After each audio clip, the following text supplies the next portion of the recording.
friends, very, very warm welcome wherever you are. It's 6 minutes late, I'm afraid. Apologies for that.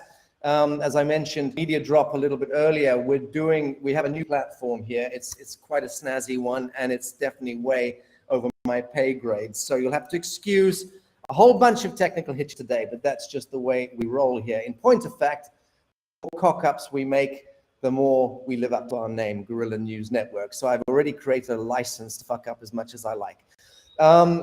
We're going to be broad spectrum today, as usual, with this show. We're going to be I'm trying to focus the attention here toward the Hunter Biden laptop. So I'm keen to have a number of our pundits speak to that. And again, the reason is not because I've got anything against poor Hunter Biden. Out of the entire Capitol Hill sock puppet show, I would suggest that Hunter Biden is the very least of our real concerns. He's just a fucked up, young, middle-aged, infantile idiot. He is what he presents to the world. He's been used as a fence by his career criminal father, and all that the Biden, Obama, Bush cartel represent, the very worst in mafiosi. And of course, that mafiosi infiltrated fully into Capitol Hill in recent generations and is now completely weaponized the apparatus of government and, to some great extent, the most powerful military industrial machine since the times of ancient Atlantis. That's just where we're at, and we have to reckon with that, each of us in our own way. What I've been saying for many long years is that it is not so much what is happening to us as to the extent to which we permission the things that offend our soul, each of us at the individual level. They talk about bringing things down to the town hall level or to the community level, decentralizing federal government, globalist agendas, and so on. And this is true. And we do need to bring things back down to a localized level. But more than a localized level, we need to bring it to family. And then once we've dealt with family, we need to deal with self. So that's really my appeal to people looking in on this show, is always look at the world through the lens of your own eyes. See what you see. Trust your eyes. Trust your heart. More than that, trust your gut instinct, because that's what will see us through this valley of death that billions of souls are walking through at this time. I've got an intel chief from Romania who's sat in the green room with my friend, colleague, Bruno Mihailescu in Romania, actually in my office in Bucharest. I'm not bringing you guys in yet, but I'm just looking at you in the green room and happy that you're there, and happy that our white hat friend is going to be giving a very comprehensive intel drop today, focusing in on obviously Ukraine, Russia, and that ridiculous engagement, that theatrical production that's going on. So I've come under some fire for insisting that this is a theatrical production when real people are dying with real bullets. Yes, they are. And that's what happens when you have a bunch of Satanists in control of the military industrial complex. They orchestrate and engineer these narratives, and then they use their counterpart colleagues in the mainstream media, backed up by academia, all of these professors that show their faces on CNN and Fox and tell us how it is. They know because they got the degree. Well, academia has been so mutated as well over the last few generations with specialization, essentially. So we're now living in a truly Babylonian complex where nobody really understands what the fuck anyone else is saying, by design. That is the Fabianist Tavistock agenda. If you don't know what those things are, look them up. Fabianism, Tavistokianism. These things are how ritual satanic practice and Luciferic occult mysterium cult practices infiltrated into the mainframe of our schools' curriculums and into local policy that's being framed in your local town hall by local idiot masons and people who are connected to the secret societies and these various lodges, many of whom are very good, decent grandfathers and fathers, not many of them, mind you, but many of them, some of them are very good people. I've met multiple high-ranking Freemasons. On my coast-to-coast tour in the US, the Arise tour last year, I met a few high-ranking Masons who'd come specifically to speak with me on the tour backstage. And again, I saw the same thing with them as I've seen with them in Europe and the Middle East and elsewhere. Good people. Genuinely think and signed up to these fraternities back in the day because they help open doors and they're doing good social work and community work, blah, blah, blah. They're not the problem. In the same way that governments are not the problem. In the same way that the high street and consumerism is not really the problem. The problem is the satanic agenda operating within those products, like in Nestle and these kinds of products that have been systemically putting poisons into foods. So this can be forensically demonstrated. We have been systemically poisoned through the high street, through consumerism. But 98% of people working in those companies and working in the technocracies have not the faintest idea. We're all just people trying to get through the day. And that's because we are slaves. We're enslaved to coin, to needing to make money, fiat money, blood economy, and then feeding that money back into a system which is fucking us up and devouring our children. That's the problem. So really it comes down to conscience and to the line between you and them. There is no them in this equation. There is only you and I. And how we grant permission to the status quo to do what the status quo does, which is to profit and to cannibalize and to parasite. Okay, so that's my takeaway here before I get into activism and wheezing on what's happening in current affairs. I don't give a fuck about current affairs. I genuinely don't. I don't care about what's going on in Mar-a-Lago. I don't give a damn what's going on in the Kremlin, because all of these are still bad images, bad icons dreamt up on the screen of life. These are they are better than the ones on CNN and Fox and BBC. But the point is, I don't want to give myself my attention any longer to these false images. I want to start speaking to the real. What is the pulse? Reputation, relationship, connection between humans and humans and humans and the land. That's what we should be focusing on. That's my takeaway. 10 minutes. I'm going to bring on, if indeed he's with me yet, let me check to see if I'm getting my notes. Joanne's not talking to me on Skype, so I'm flying a little bit blind here. It doesn't look like I have Scott McKay with us yet. It's 14 minutes past the hour, so he gets a caning for being late either way. Is he there? No, he's not there. Okay, guys, let's watch a very short clip. Check this out, okay? Будь проклят Порошенко, Зеленский и все его прихвостни. Смерть им. Я взять этих вылеча, блядь. Убейте их. Убейте этих украинцев.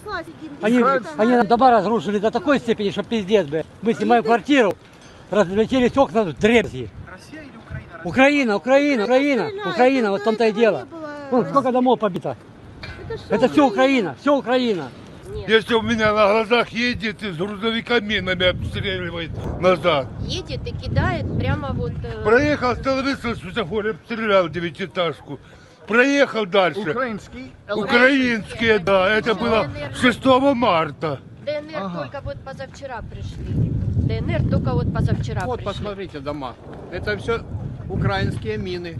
Да? Вот это украинские мины. Вот что с этой стороны вот летело, смотрите, плиты попадали. Это все у нас стоял Вот танк прямо вот... что вот, видите? летело оттуда, вот сюда, это все украинские. Школы позанимали, вокруг школ стояли танки. Вот детский садик на территории детского садика. Они стреляли от детский садик? Да. Кто?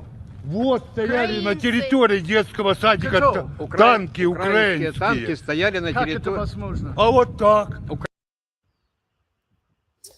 Okay, I thought that was a particularly interesting clip, and it's certainly not an isolated one. I've seen a great many like that. You see, when you see what you see and know what you know and touch what you touch and feel what you feel, that's what we need to pay attention to.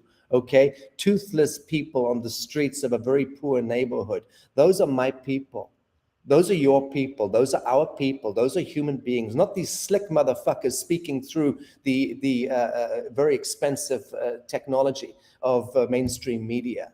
Or even worse, these pundits that are polished pundits that come out of the portals of government with the public relations spin. We need to take the heads off those devils, every single one of them, and any one of them that receives coin for telling lies and deceptions in mainstream media will face the great public in the fullness of time. And don't forget what we did to people, Nazi sympathizers in the end of the Second World War. They were either shot in the head or they had their shaves head and were tarred and feathered in the market square. People of the world are coming for you, devils, and every one of you that are taking coin for doing your bit, taking your salary and your pension and playing into these grand deceptions will pay the price. That is for certain. But I thought that was an interesting clip and one that I'm going to be playing again later on. Let me bring on my first guest, who is Reni. Again, this is a whistleblower, a board-certified physician, trained at top United States medical schools, an associate professor with 20 years of patient care and medical education, fired for refusing to comply, and now sharing about the propaganda in the medical fraternity. So let me see if I can get this happening. Okay, Reni, are you with us? Yes. Hello. Can you hear me?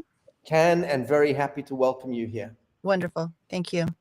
Tell us, what's your intel drop?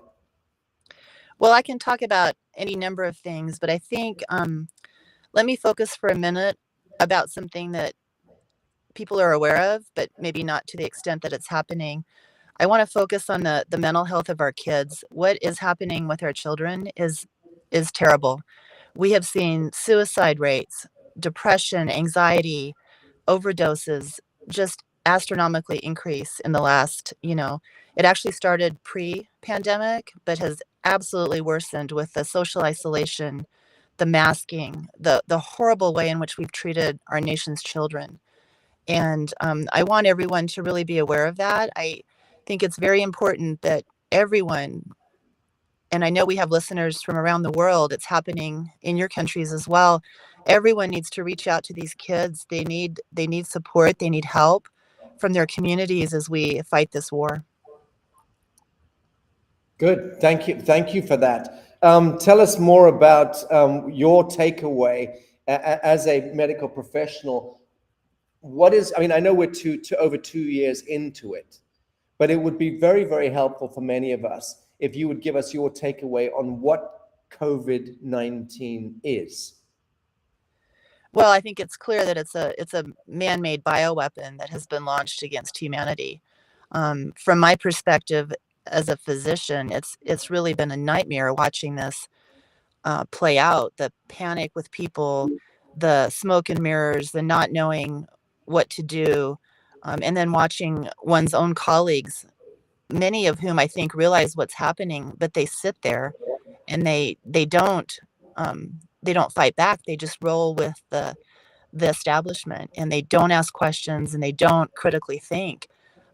That has been probably the most horrific part. My analogy is literally like watching your colleagues, they're growing horns in front of me, some of them, with these statements of, well, let's not take care of anyone who is unvaccinated. Let's not, to hear people say something like that is so outrageous to me as a professional. It's been one of the more horrifying aspects of this, although of course there are many horrifying parts to this, right? I mean, you've been at this for many years as an associate professor, as an academic, as a medical professional. Did you see this coming, this kind of event horizon? Did you see it coming? I have seen the propaganda. My family escaped from communism. I was born in the United States, so I have heard, and I know have been more aware of propaganda throughout my whole life. I first saw the propaganda in our news probably back in 2010 is when I first began to see it. And it's, we've watched this unknown horrific thing marching at us.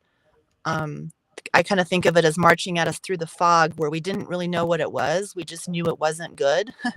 But increasingly, it's been coming at us. And even knowing that something was happening and something was coming, I didn't fully see it in the medical world until about a year and a half ago.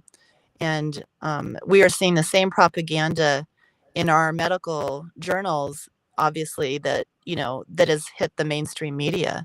We're being told huge lies, and they're in lockstep with one another. Each of these agencies that send us emails are sending the same headline on the same day that's coming from some central place. So to answer your question, no, I didn't see how terrible it is and how huge it is. I don't think any of us realized how big it is until it arrived. And do you think that the medical science profession can well, put it this way: at the end of this, there is going to be an end of this. The great deception is going to be unmasked. It's already being largely unmasked. But once the audit is done, and I'm talking about the audit done on your profession, on the medical science profession, both essentially in academia, but principally in public health administration, do you honestly think that the profession, medical science profession, can continue? Or do you think we have to completely wipe it out? It's clear that we've had 100+ years of systemic infiltration of every single product on the supermarket shelves of poisoning. Well, where were our medical science professionals? Where were the forensic analysts? Where was the telling of the systemic poisoning through the agrochemical industries and the pharmaceutical industries? The medical science fraternity is clearly hand in glove and has been for the best part of a century, since the Rockefeller Convention kicked off. So do you think medical science can continue in the way that we understand it, or is there likely to be a complete breakdown and resurrection within the profession? I have sat here like you and watched my medical profession absolutely crumbling around me.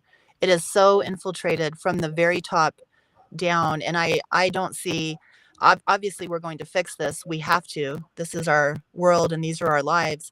We have to clean house. We're going to have to clean this from the top to the bottom, and we need to start again. Science is science. Science has always been science. We need to get back to looking at the real science and making decisions based on that, and not on this medical industrial complex that is strangling us. So we'll have to clean house. Beautiful. I love that medical industrial complex. I shall be using that. Reni, thank you so much for joining us today, and God bless you for what you're doing. Thank you. Thank you. God bless everyone for your efforts. Thank you. Okay, next up, Catherine. Catherine, forgive me, bloody glasses on again. Catherine Turner from Germany. She's been sitting in the green room for some time. She's very Germanic and on time, unlike Scott McKay. Nice to see you, Catherine. How are you doing? Hi, Sasha. I'm glad to be here. Thank you for having me. Actually, I'm in Salzburg, Austria, but it doesn't make so much difference because I'm doing so many programs with German people. So I feel very German too, but I'm actually from Austria. And you may not imagine, but Austria, as small as it is important. We have a rather exceptional role in this whole drama, but in a negative way, I have to say. Okay, well, in what negative way? Speak to it. Okay, first, we were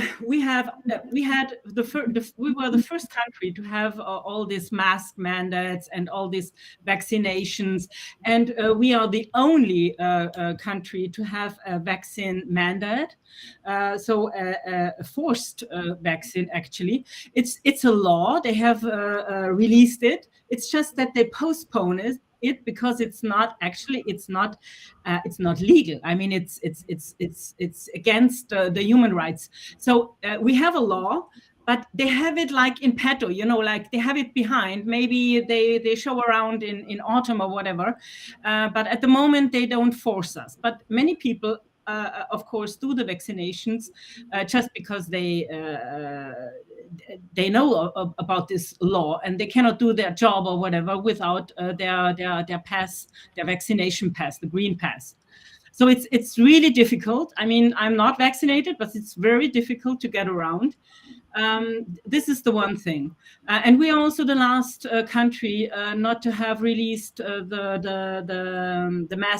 masks. We still have to wear masks, so it's rather exceptional in a negative way. Yeah. Okay. So let's drill down on this. Number one, you don't have to wear a mask. You think you have to wear. I mean, I'm talking not to you, but to people. You don't have to wear a mask under any circumstances. And you don't need to wear a mask under any circumstances. Now, if you just want to get into a shop to buy your can of beans and get out again, and you want to wear it on your chin, well, then go for it. But the point is, it's this idea that we think we have to, that becomes the consensus, and that is what creates and frames our reality. Yes, I'm doing two sort of programs here. The one is geopolitical with my colleagues from Germany or Switzerland or whatever. And then I'm doing a program on myself, which is exactly the way that you started this program. Very much about, okay, what is our perception of ourselves? What is our connection to ourselves? So I don't use the mask, of course. I have my way to go around and to avoid it. But other people, of course, they have their job, you know, all this stuff. But I'm doing my program, what I'm doing every week. I only talk about what is our consciousness and how can we,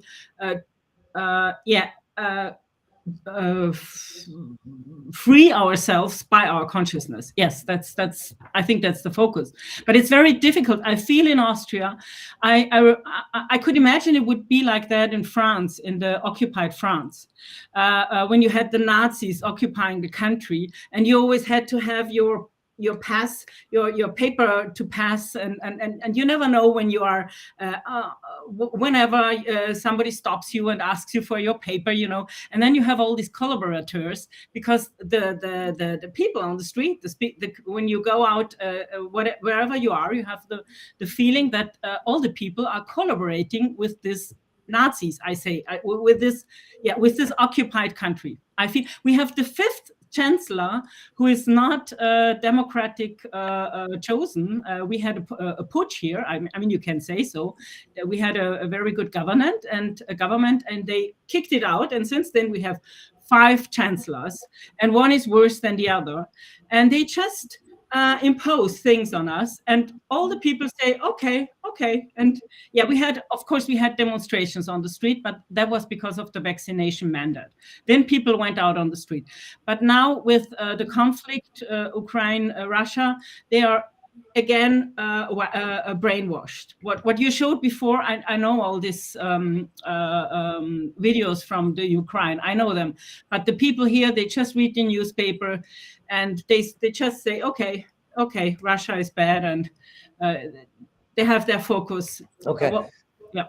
So just speaking to one thing here, which is the Austria-German and the people in that part of the world who have been guilt-tripped for 3/4 of a century about being the devil. When the real devils, of course, were crypto-Sabbatean Jews hiding within the Nazification of the good Aryan Christian Germanian people. So that worked. That mind program, mind virus worked. And then, of course, you have the prohibition on being able to speak against the truth of matters. So anti-Semitism, all of this bullshit becomes the new meme, propped up by these same devils operating from within Long Island and Tel Aviv and, the rest of it. So we kind of know, all of those of us who are more or less skirting in the intellectual spheres of activism, we all know the truth of the crypto-Sabbatean Jewish agenda, which has got nothing to do with our good Jewish brothers and sisters, nothing at all. But that element is still very much in control today of the weaponization of media and academia, the force of coin, usury, the banking fraternity, so on and so forth. So that's still an element which is a real problem. And it's because of the, let's say, the psychocultural guilt tripping of the good Germanic people and Austrian people and regional people over the generations that has led to their compliance today, and is why they're so compliant, because they don't want to be seen to be the troublemakers. They've already caused enough trouble in history. So this, for me, is a great sadness, a great travesty.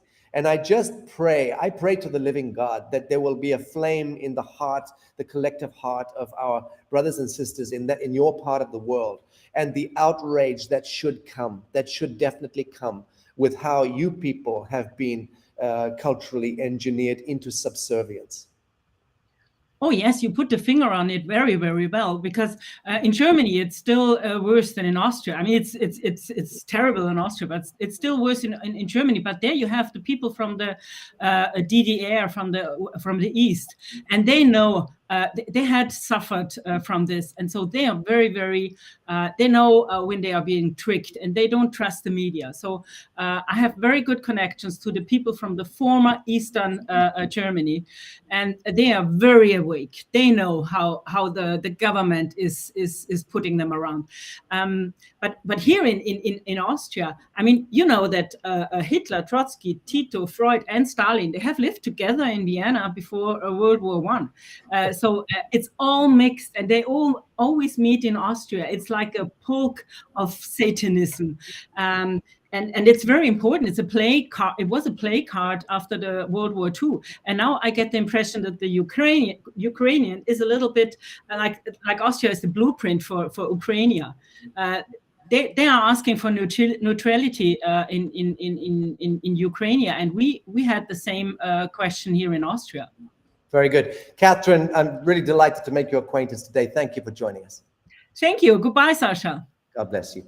Okay, friends, next up, great-granddaughter of Dwight D. Eisenhower, one of my dearest friends, Laura B. Eisenhower. Are you with us, Laura? Hey, Sasha, yeah. Good to see you. How's it going? Good to yes, see you. It's lovely. The weather's good in Mexico. You and I are leading a retreat here in a few weeks' time. Well, not here, but a stone's throw from where I am, and looking forward to seeing you then. Oh, yeah, totally. Wow, my lighting looks really weird. Sorry about that. No, you look yeah, good. I can't wait. You're going to jump in. I've just been my notes that were given to me. So let me just give a little lead in here.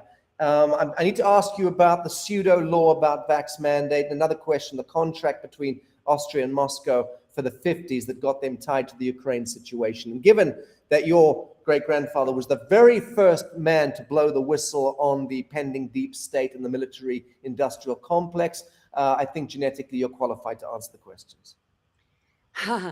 So what's the question? The question is, what is the contract between Austria and Moscow for the 50s that got them tied to the Ukraine situation?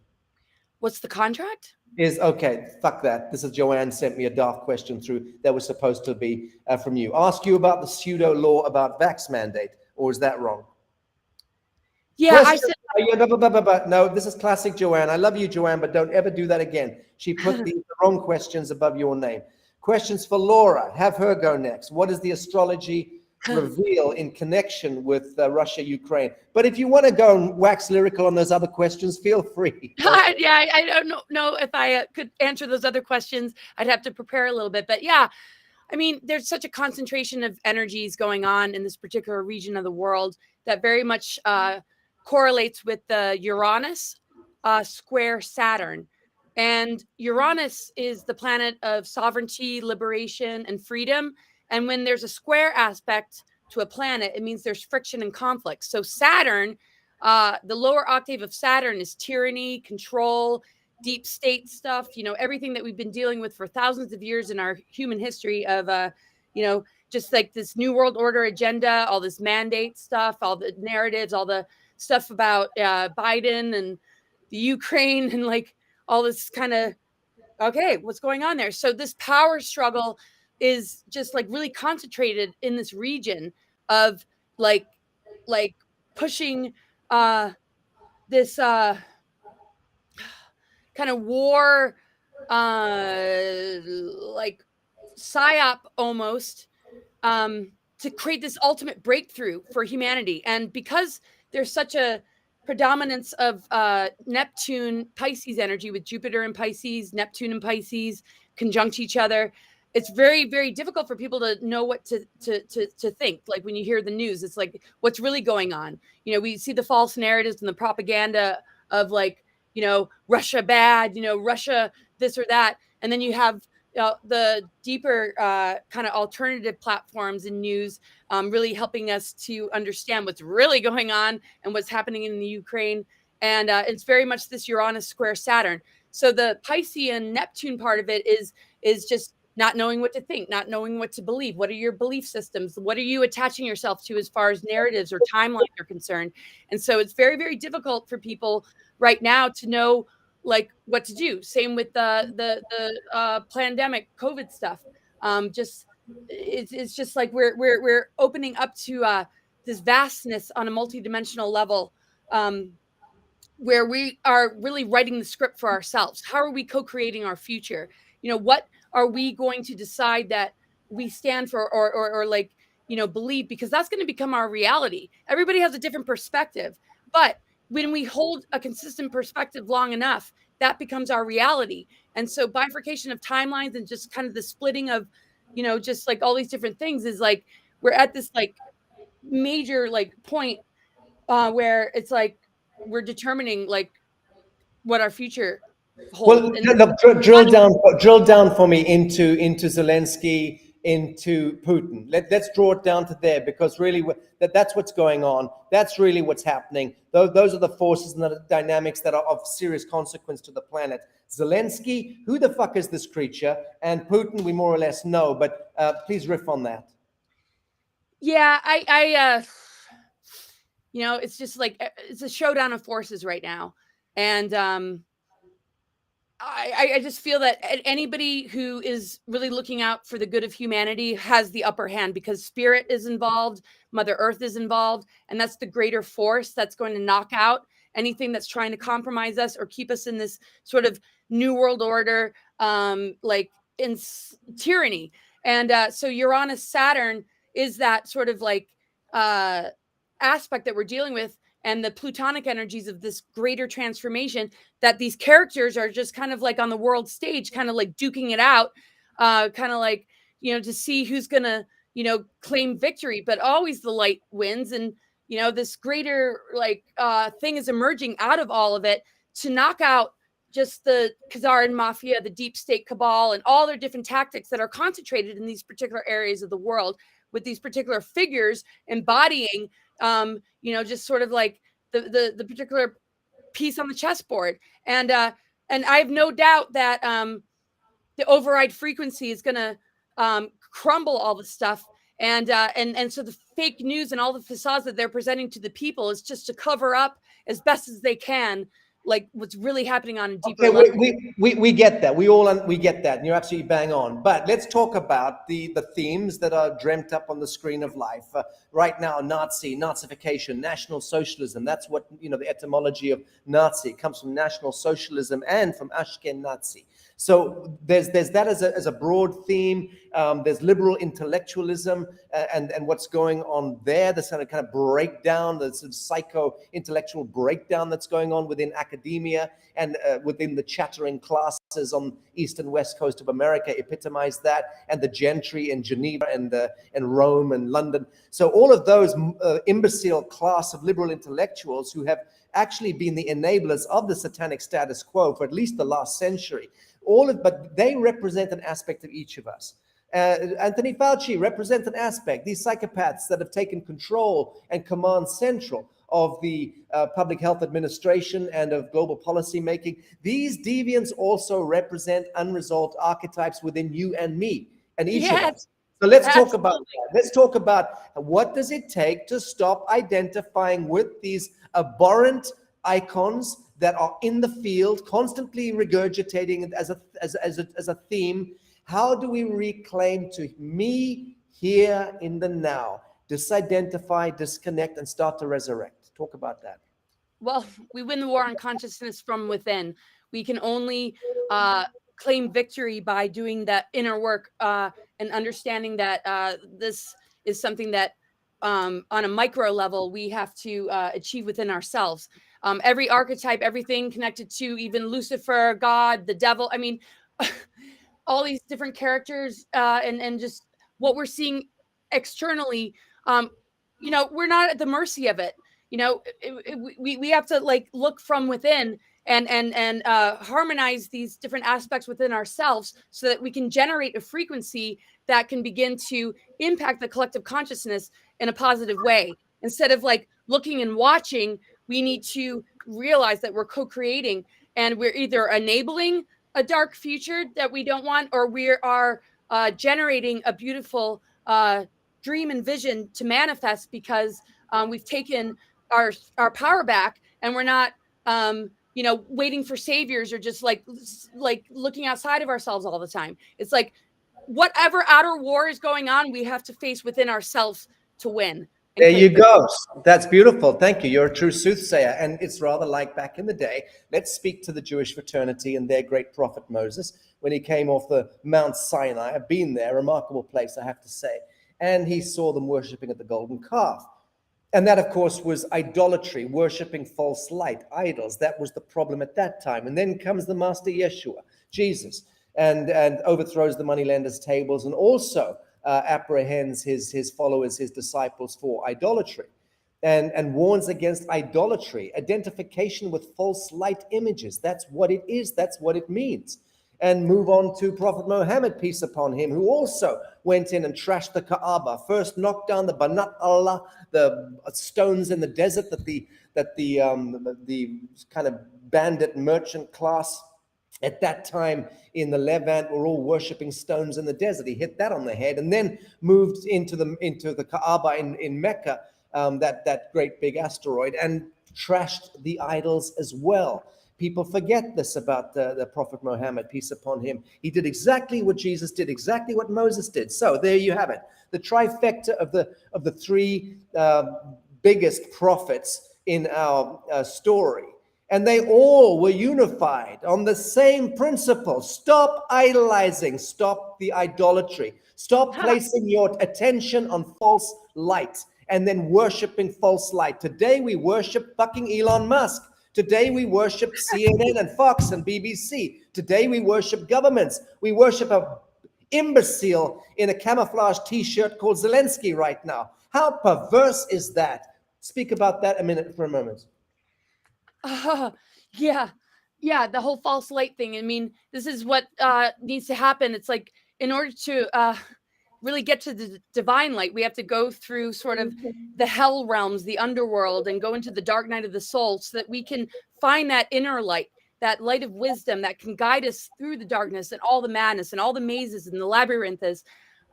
We find that like inner light of wisdom because we're willing to die. We're willing to have that ego death, because we're not into the false light of ourselves, the false light of others, to where, it's just like the personality matrix of just like propping people up on pedestals and worshiping, celebrity or idols or this or that.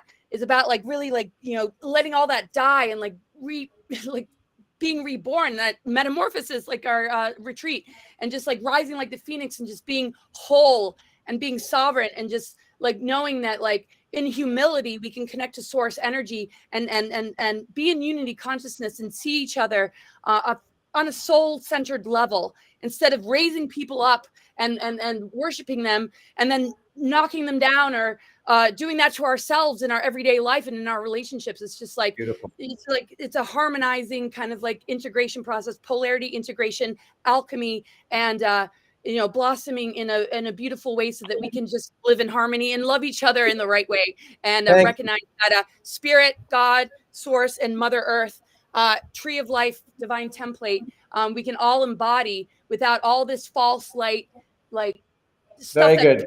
In duality and constant war and struggle. Very good, very good. Laura, thank you, my darling girl. Greatly looking forward to spending time with you here in Mexico in a few weeks. I can't wait. All right, thanks, Sasha. God bless, girl. Bye-bye. Bye. Okie dokie. Who's controlling the screens? Either someone's going to do it for me or I'm going to do it. Okay, it's being done for me. Thank you. So, next up, bring Romania online, please. United Thracia Group. Yes, my Dacian brothers. I'm very, very happy. First, let's say hi to Latter-day Jiminy Cricket, my friend, my colleague, Bruno Mihailescu. Bruno, good to see you. And next to him, the man of the hour, Silviu Preșcu. I don't know how to pronounce your second name, Silviu. What is it? Well, you can ask him how it's pronounced by Mr. Putin. Well, I know Silviu. I know that you know Vladimir Putin firsthand. I've spent time with him. I know you've spent time with Donald Trump. I think you've also spent time with Xi Jinping. I'm not sure, but you're my kind of white hat. I'm very honored and grateful that you're joining here. You and I have got a very good dialogue going, and we communicate very closely. I'm very grateful for your wisdom. I'm grateful for your heart. I'm so grateful that there are people like you who are anchoring our humanity within the military industrial. You're an intel expert. Please tell us, what are you doing? What are you and your army doing to take us out of the kingdom of the devil? Over to you, Silviu. Hello, Sasha. Hello to everybody. I am very happy to be here to Guerrilla News Network. We must fight back, and fight back begins in this time of war. In this moment, I'm just a simple man, but I have a lot of information for the world. Very good. So what is your sense? What is your sense of what is taking place today in the Ukraine? Today in Ukraine is a fight between NATO, European Union, and Great Britain, and Ukraine is just armed forces for them inside of the Ukraine. Russia needs just security guarantees and don't need anything else. But if they don't obtain security guarantee, the war will still continue between 1 year, 2 years, between Russia achieve all the objectives, because now it's not a war, it's just special operation, not war. War is other things. Very good. There you have it, friends. From an intel chief right in the heartland there of what's taking place. It is not a war. It is a special operation. And the special operation is to take down satanic globalist infrastructure, biolabs, deep underground military bases, trafficking rat lines, and so on and so forth. So by the grace of God, we will see light prevail. But let me ask you, Silviu, a simple question. What percent, in your view, what percent of the military, operational military infrastructure in Europe today, all across Europe, the operational military infrastructure, emphasis on NATO, what percent is black and what percent is white? Oh, nobody knows, but really what we know is just part of the two. After the Second War, now the old countries buying munition, guns and tanks and all of techniques, and I believe is the most expensive era in 50 years, 70 years. They buy how to explain, trillions of dollars in military equipment. For what? What Yes. they want to do with this? Want to make a war. With who? With the East, with Eurasia. It's evident. Okay. Meaning that the military cartel, as you know. Military cartel, Because this is oxygen for them. Yes. It's oxygen for the industry, for everything. But also at the same time, the sanction is against them. Very good. So you and I have been talking, and Bruno, when I was in Bucharest a week or two ago, we spoke a lot about breakthrough technologies and algorithms and innovations that can come into the mainstream market very quickly and can completely change this world as we know it. Starting with, of course, the poisoning of humanity through the global agrochemical industries and the pharmaceutical industries. but also being able to clean up the air and the water and the soil of the earth and to completely regenerate this world. So the problem getting these technologies into the mainstream, into the mainframe, has always been this thing called government, which is the utility of the globalist satanic banker class of priests. And they have their agencies and their regulations and their ordinances and their compliances that prevent the good technologies and innovations from getting to market. Now, I'm one of those people that spent 20 years of my life, as has Bruno, in helping to focus on these new technology innovations. We are about to bring many of them into the world this year, next year, and the year after, which will change everything and will also make Elon Musk look a little bit like an idiot, because no one is impressed on our team with this kind of rockets and this kind of electric vehicles and Neuralink bullshit. None of us in our genius crew are impressed one iota on what is happening over there. So tell us a little bit about how that the military-industrial complex can change. How can we rely on good people in the military intelligence community to help us bring these solutions to market? Will be very difficult to do this, but it's not impossible. First of all, I want to thank you because you are coming in Romania and you see all our innovation here. And I believe you are the first ambassador of Romania, of our invention to innovation, to do this kind of innovation in sharing to the world with your according with your network, because we need this. All other ways are blocked for this military machine and political games. Big data don't want, also big pharma don't want to have this for the free people, and we have a problem. And you can help us also. He wanted to say, Sasha, that you had the guts and courage to share everything you saw here to the world as a solution for everything you just mentioned, and we're grateful for that.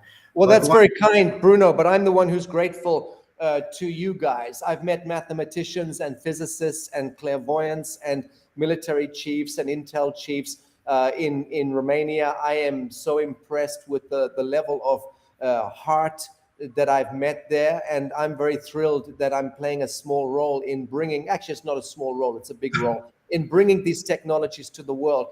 So let's just celebrate that. Bruno, do you want to speak at all about some of what we are bringing in? Everything we're doing is essentially based on frequency, yeah, and frequency technologies, which are from, let's call it the secret space program. Okay. Sasha, just another things. I want to tell you some a part of my opinion, my vision. I want to tell you, many people in Romania watch Guerrilla News Network. What you're doing, yes, not just the ordinary people, also political people, also intelligence agencies, you know, because you are a vector of image and a vector of the truth, and you fight for the liberty and right of the human right, and you know, for them you are opponent, and really you are watching everything what you do. Well, I hope they're not watching everything that I do, because I don't cover up my camera on my computer. I should learn to do that. But thank you, Silvio, for the tip. I appreciate that. Bruno, speak a little bit about some of the innovations. You want me to bring one? I'm in your office. Absolutely. Quickly, do it. Yes. Is General Michael in the room or not? No. It's late here. It's almost 10 o'clock in the night. Oh, so I want to put this as a perspective of the word that Sasha brings to the world, that he promised in the first quarter of this year. We are going to make the first prototypes of the quantum technologies devices that he showed last year, correct? Correct, but we're now in the second quarter of this year. Well, you give me another 3 months and I'll make it work. So as you can see, we have the first prototypes. This is a mitochondria technology, and this is what we achieve already. And the helmet, as you can see it, is just like in the pictures. So now we are waiting to put the devices inside to work perfectly, because everything is based on the quantum frequency technologies. So let me just tell the audience here a little story. When I was there a couple of weeks ago, I had a helmet put on me, not one of these helmets, but another one, which was a frequency probe on the temple here, on the side, and on the front of my head. And I had to wear this helmet for about 3 minutes. And I was asked first You if mean I really this one? No, the one that Professor Florian and his Yeah. So they put this helmet on me and asked if I really wanted to go through with this experience, because they were about to do a full-scale reading on who I am.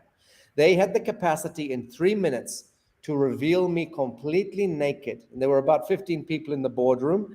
And I said, I'm okay. He said, you sure? Because everyone in this room is going to know every dirty habit you've got, all of your addictions, all of your secrets, everything is going to be revealed in 3 minutes. Are you sure? And I was like, yeah, okay. And 3 minutes later, after wearing this cap, the computer spat out thousands of charts and tens of thousands of vectors.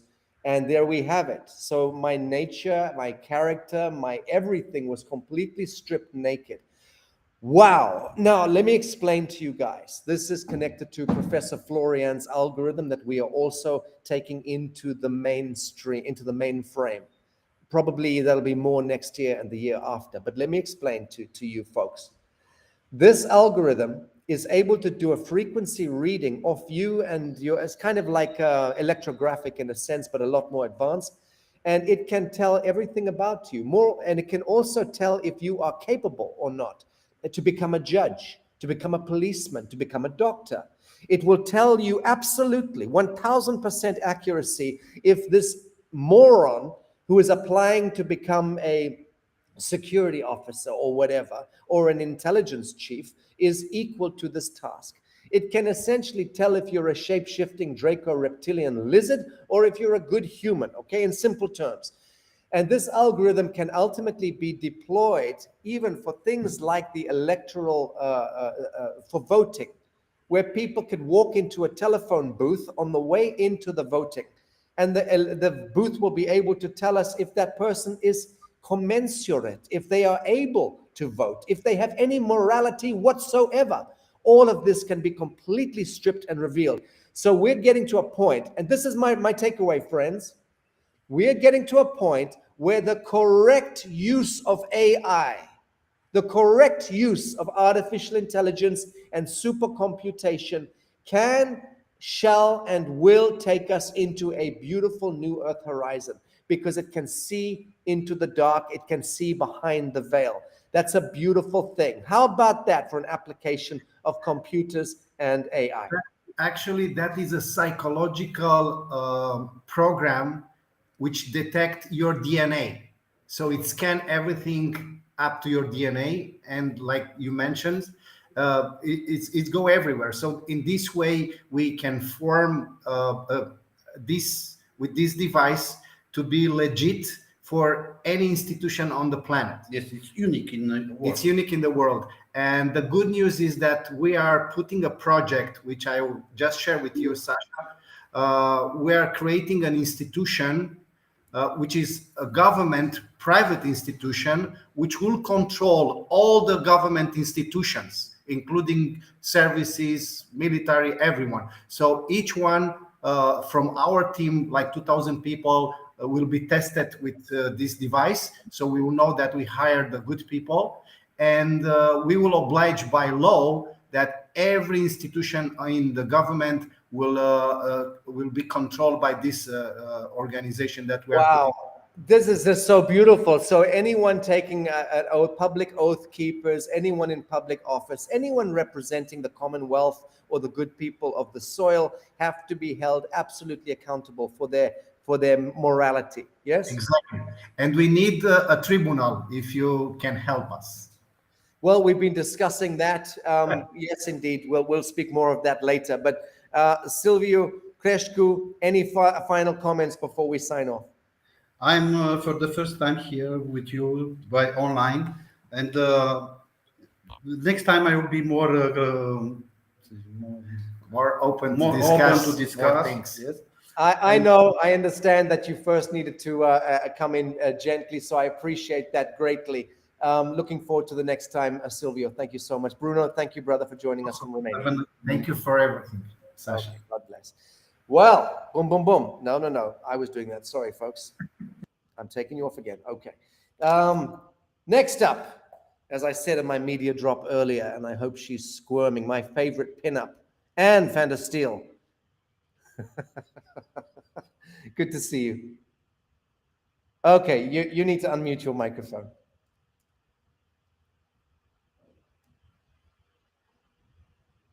Can you hear us? Okay, technical director. Need some help here. Not hearing Anne's. Are you hearing me now? Yes, perfectly well. How are you doing? I think the mic was stuck. I kept unmuting it, but it wouldn't unmute, so I'm glad it worked out. How are you, Sasha? Good to see you. Well, as if we didn't see each other just yesterday. Anne. I know. People are going to start to talk, Sasha. two days in a row. Anyway, I'm so glad to be here. I appreciate your offer to lend your platform to what I consider a very important subject matter, something that listening to your guests, it's ever more clear that if men and women aren't free people, then they're going to be subject to the corruptions in the government. And I'm looking at the chat and I'm seeing people question, well, who programs the AI? Because of course the ones and zeros make all the differences to whether or not it's a good programmer or a bad programmer that's going to be judging people going forward if AI is to be used efficaciously and for good reasons, right? For good purposes to help. Absolutely. Yeah. Right. I mean, how exciting that we've got tech modalities that can now scan the integrity and the morality of people taking oaths. That's exactly right. But again, you want it scanning with the right programming, because you could say, scan it and as if they're Darth Vader, and then you've got that kind of people running around. So we still have to figure out how to bridge that gap very, very carefully so that we're always holding everybody accountable. But one way we hold ourselves accountable is through our own sovereignty, our own as a free man and a free woman. You have to declare that, and you no longer have to be subject to your government. And here in the United States, what we're doing and what millions of people have done is declared that sovereignty as an American state national. And it's a process I'm going through. I've completed and done all the paperwork and really digested what it means to stand and maintain dominion of my own, jurisdiction of land, air, and water. So I know how I can operate in the system that's out there governing everybody else as a 14th Amendment United States citizen. I'm no longer one. I am actually a state national. I reside in Florida, and I have removed myself from the corrupt corporate tyranny of the bankrupt United States corporation. And that just of in itself is a massive empowerment that most people don't fully grasp what it means. But with it, you have reestablished yourself. You've corrected your status as a free woman. Yes, two genders. And secondly, I now can, determine how I want to navigate through my life, because I am now really, truly, and fully in control. I understand I've now reassumed my God-given rights, which is what God intended for men and women to be free completely. Government was established by men, by free men and women, and it was there to protect our God-given rights. And what we've seen happen, Sasha, and what your conversations have been about, and forgive me, I forget the lovely lady's name that was talking about, the vaccinated and the big pharma. We have been mandated by the administrative state to take jabs and to wear masks. Now, those of us that declared ourselves free and said we weren't doing it, we didn't do that. And thank God, because we're now learning. And tomorrow night, you're going to find out what's in those jabs. Dr. Artis has got a massive reveal that we're one of the media outlets that's going to be releasing. It's frightening what they're doing. They are truly trying to genocide us. And I think when you find out what's specifically in these jabs, you'll be so horrified, and you'll truly understand the nature of the biblical war that we're in. But again, as a free individual, free man, free woman, I am not going to participate in that. I don't have to, and I stand in my right to do so. And God has given me the right, where government gives you privileges. And this is the difference of a 14th Amendment United States citizen versus an American state national. If you become a citizen of the United States, Sasha, you might think you live in the land of the free, but I think what we've learned in the last 2 years, it's anything but the land of the free. It has become the land of the subjugated to the demonic Anthony Fauci and all of his minions that have been deploying a bioweapon worldwide and murdering millions of people that give their free will to the government to take care of them. And you cannot exchange your God-given rights for government privileges because it never works out. I mean, this is the course of history, but it's so much bigger. It's truly that transcendental biblical battle. It's going to go on forever. Once we solve this problem, it's still going to be out there because evil will always come for good and good will always triumph evil. But you go through those Elliott waves, and as we ascend, right, in an Elliott wave, you have peaks and valleys, and we've slid into a valley, but I think we're going to ricochet into a peak here, and it's going to be a really quick trajectory. So part of that is for men and women to take back their dominion over their lives. As God said, I give man dominion over the earth. That's land, air, water, LAW, law. And of course, if you assume dominion over the earth as God intended us to, then you don't need government telling you what to do. You tell government how to protect your dominion. And so this is what becoming an American state national is all about. And because I am one, I am afforded, a lot of freedoms and, freedoms to travel without the encumbrance of the state saying, here's a license and a license plate and a driver's license. All these things go away. But people are confused and they're scared. And somebody, I think it was Carla PLZ said, I find that most people are too comfortable to leave the system. Well, what you don't realize is the system is restricting your freedom, and therefore you don't realize how uncomfortable you truly are until you actually, like I said, declare your freedom and claim dominion over your life again. So there's just so much more to ascend in this journey. It's really fantastic. Yeah, love it. And you're so correct. I mean, that's the source code. The source code is removing one's unwitting indentureship to the kingdom of the devil through a conscious act. Consciousness in action is the only thing that matters.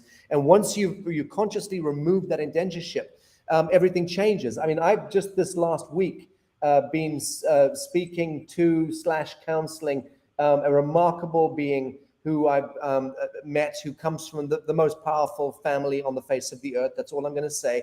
I made the introduction between her and Kathy O'Brien, and spent a couple of hours on that call, which was mind-blowing.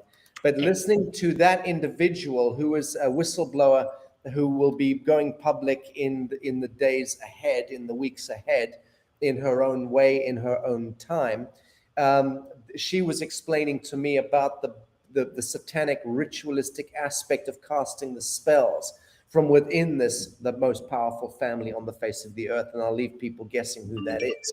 But it's just quite extraordinary because she was essentially saying the same thing that you are, that once you've consciously turned the corner within and removed the indentureship to the MK Ultra slave program, even although there's a phone home program that comes into the head like a V2K, voice to skull activation, where they'll get on planes and go home or get in a car and drive home. And only as they're pulling into the carport will another program come in, a God program, and say, stop the phone home program, stop it now.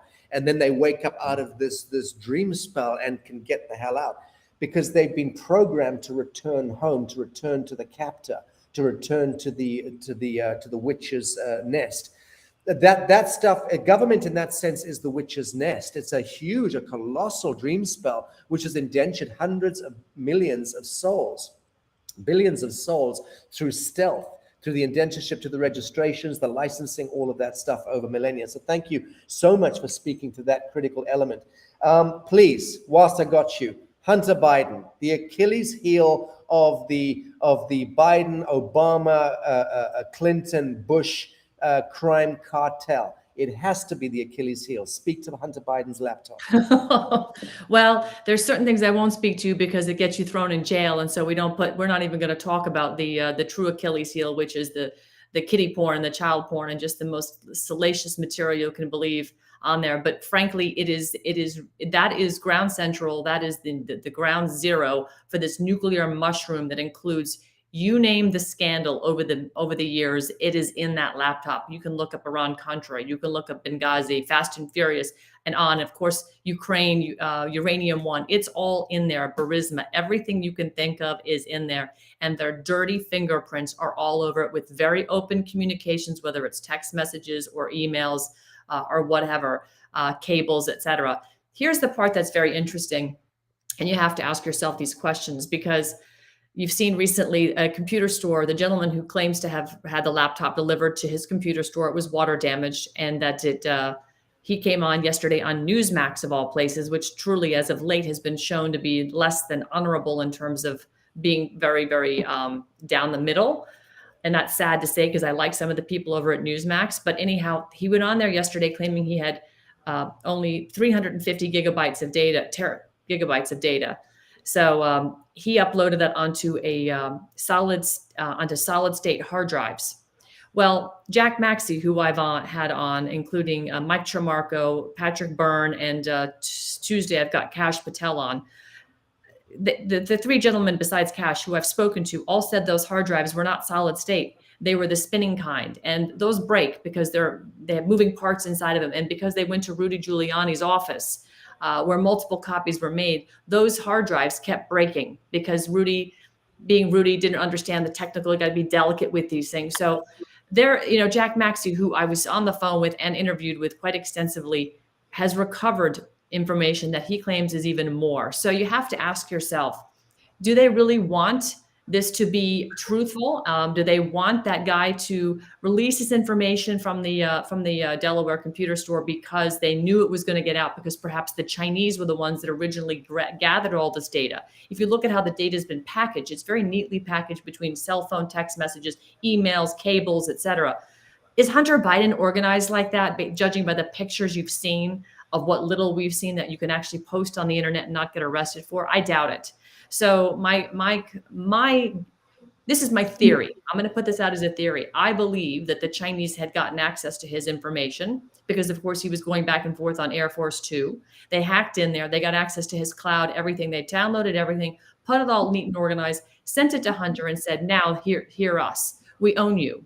And we will continue to pay you and so on, but we own you. This is what you're going to get. And when your father's in, he's our bitch, so to speak, right? So the gentleman that received this information because Hunter lost his laptop and had water damage, dropped it off, whatever, is now someone who is saying, well, this is the only amount of information that's on there. And you've got other people who are extracting more deleted files, claiming there's more information. So does that make this information unverifiable? Could it all be fake news? Is this what the plan is? Get it out there because they know they're caught, but then make it so that it can never truly be a verifiable piece of information. I don't know. It's another way for the deep state to try and sabotage, but release what they need to because they know they're caught, because they know the Chinese has it and was leveraging Joe Biden. So this is the theory. I can't prove it yet, but we'll see how it plays out. But let me say this much. It has, and everybody I've talked to who has seen and read pretty much everything on this laptop, with what little I've also read, this would take down anybody and everybody affiliated, including Joe Biden. So we just have to make sure that they're not going to try and figure out how to sabotage this so that it becomes immaterial data. Does that make sense? It certainly does, as you always do. Anne van der Steel, thank you so much for joining us today. Thank you, Sasha. Bye. Very good. Next up, just out of prison. Somebody control my screens. Okay, I'll do it. Let me do it. Right. Willem, next up, freshly out of prison. I am delighted to see. How are you, sir? Well, thank you very much for having me. I am roaming around free again, visited Belgium today. It is a pleasure to be released out of jail, but of course it is a disgrace to be arrested in the first place. And it did not happen once to me the last month, but twice. So I actually was incarcerated for over 2 weeks. I was put in a solitary confinement because of the quarantine regulations, which are still upheld in prison. But it was a very interesting time. And I think a lot of people saw the video clips of the first and then the second arrest, which were like taken from out of a movie. But they really happened. I had these thugs, the first time not even identifiable as police officers, with masks on, handcuffing me and pulling me from the street. And the second time, actually pulling me from the highway while I was driving to a demonstration. And the first time was in front of a voting booth. So that was a very special ordeal. But I'm very happy that it got so much coverage, also in the Dutch media, which are normally completely in line with the power. But it started to shift, and I was released by the final judge on very principled grounds that the conditions on my letting go or going out of jail, there are some conditions to that, and one of the conditions was that I couldn't post or say anything on social media. So the first few interviews I gave were a reason for the next arrest. And then the judge stepped in and said, well, this is completely unlawful. According to the freedom of speech, he has to be released immediately, and that restriction or that condition has to be taken off immediately. Wow. Wow, that's great news. So my question to you is, when you were incarcerated, what kind of sympathy did you get from arresting officers, from the police, from the people in the processing, and also when you were in the cells? Talk about, because you must have been speaking to everyone along the way to see what their humanity, with the temperature of their humanity. Speak to us about this. Yes, excellent question. I really saw this also as an opportunity. I got to know what it is to be incarcerated, but I also got to know all the inmates and, of course, the police officers that arrested me and the guards in prison. And what was so specific, that none of them really believed in the COVID narrative anymore. They all understood that I am a political prisoner or was a political prisoner, and they treated me very correctly. And even the arresting officer of the first arrest, he told me when he handed me over at the police station, it's good that there's people like you, and I hope that you continue your struggle. And that might sound as baiting to get information from me, but he was not the interrogating officer. And I just went to Belgium to another demonstration, and there it was the same thing.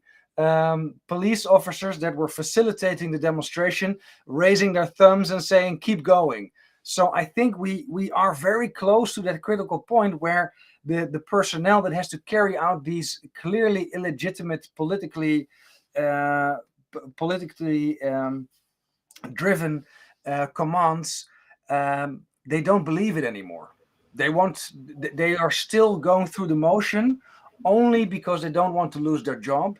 Yeah. But the faith is gone, and I feel that if we keep pushing and pressing like we have the last 2 years, with a lot of conviction, but always non-violent, peaceful, out of love, and exactly what you said, keep talking to these people, because they're still people and they have their doubts, and we're very close in that sense. Okay, that's very good to hear from you. So my next question was going to be speaking more broadly to the culture of arrests taking place of activists around Europe. Are there patterns there that we see? I mean, you've kind of a bit spoken to that, and you say that there is a kind of change in the temperature there, which is very, very good news. So you are very hopeful that we are reaching a critical mass, and that critical mass is actually going to be an awakening from within the establishment of the policing establishment and the judicial establishment. Yes, so what we're seeing about that pattern that we're seeing within the secret services or the intelligence agencies or the police agencies, there are specific chores for the people that are carrying out these illegal orders, and the rest is just following along. Now we have seen arrests, because mine was filmed and it made headline news, and I think also the arrest of the lawyer from France, Virginie, also made headline news. But together with us, I think tens of activists were arrested in Germany, in England, in Belgium.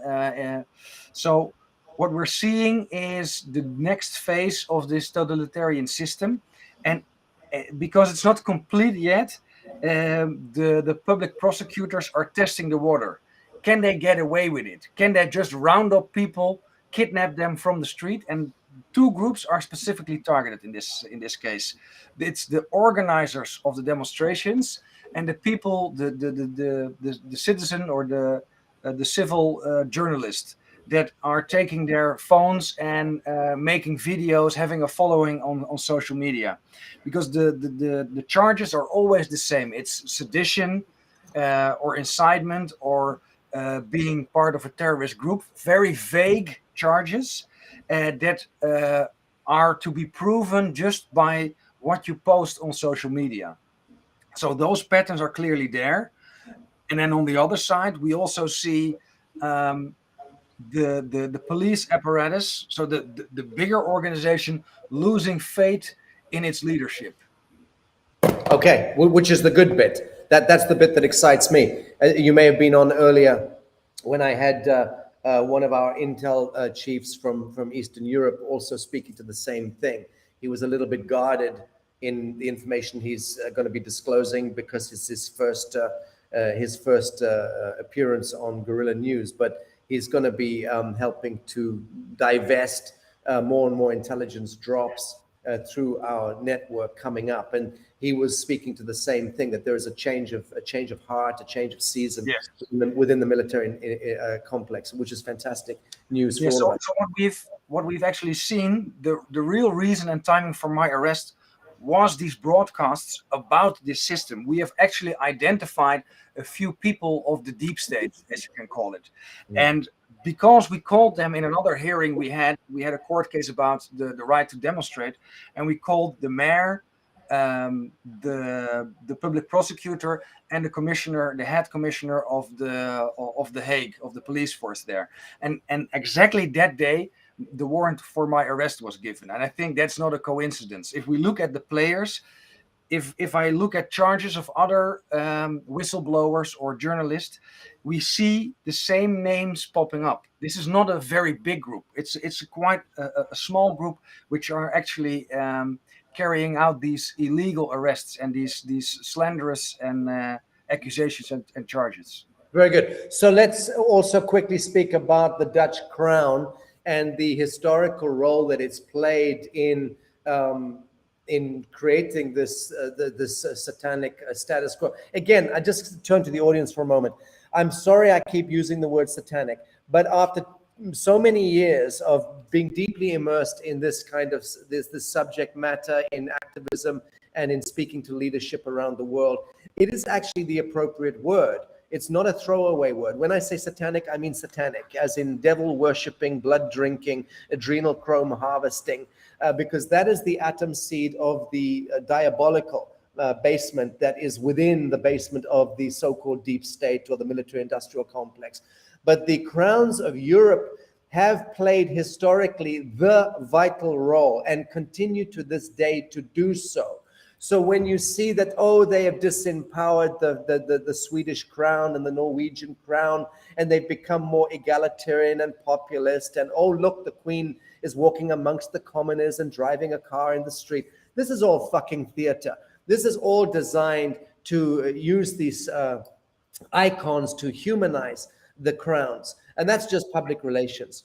The fact of the matter is that one can feel somewhat sorry for some of these creatures. I've been at a lunch with your Queen, incidentally, many years ago at a luncheon. I've done the same thing with the Swedish, the same thing with many different royals. And one always is struck by how incredibly human and nice and intelligent and witty these people are.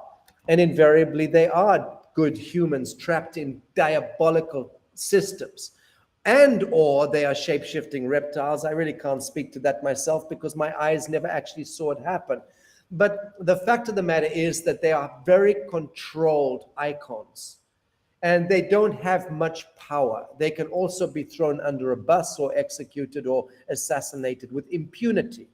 The councillors in the United Kingdom, the Privy Council around the Queen, for instance, is where the Masonic occultic elements nest in and become the controlling elements. Now, with the Dutch crown, you have a similar. You have you have a very similar kind of echelon of technocrats that are connected to the crown that control the interests. And these are invariably where the infiltration occurred, the Jesuitical satanic infiltration. But speak a little bit, Willem, from the Dutch point of view about the crown. Is the crown falling? Is it likely to fall? So I haven't looked into all these parts of the story. We do understand that with the elite and the royal houses are not exempt from that. There is something with pedophilia. There is something with human trafficking, and every whistleblower that touches upon it goes to jail. So we have a few people that are still being incarcerated because they research this subject. It is, I think, a dangerous subject to do research. And about the power structure. So when you look at the constitution, we do not have an absolute monarch. In the constitution, yes, the monarch, now King Willem-Alexander, he is the head of state, but it's more a ceremonial role. So I cannot speak to how much real political influence he has. But if we go 2 generations back, of course, then we end up with Prince Bernhard, his grandfather, who was, I think, part of the SA, the Stormabteilung of Hitler, because most of the nobility comes from Germany. If you look at all the royal houses in Europe, most have a connection with Germany. So what Prince Bernhard did was to set up an elite business club, the Bilderberg Group. And from there, I think the World Economic Forum has taken a lot of notes and is actually a continuation of this club. I haven't been part of it. I've never been at one of these meetings, but that's where power is shared. That's where big deals are made. And that's all I can say about it.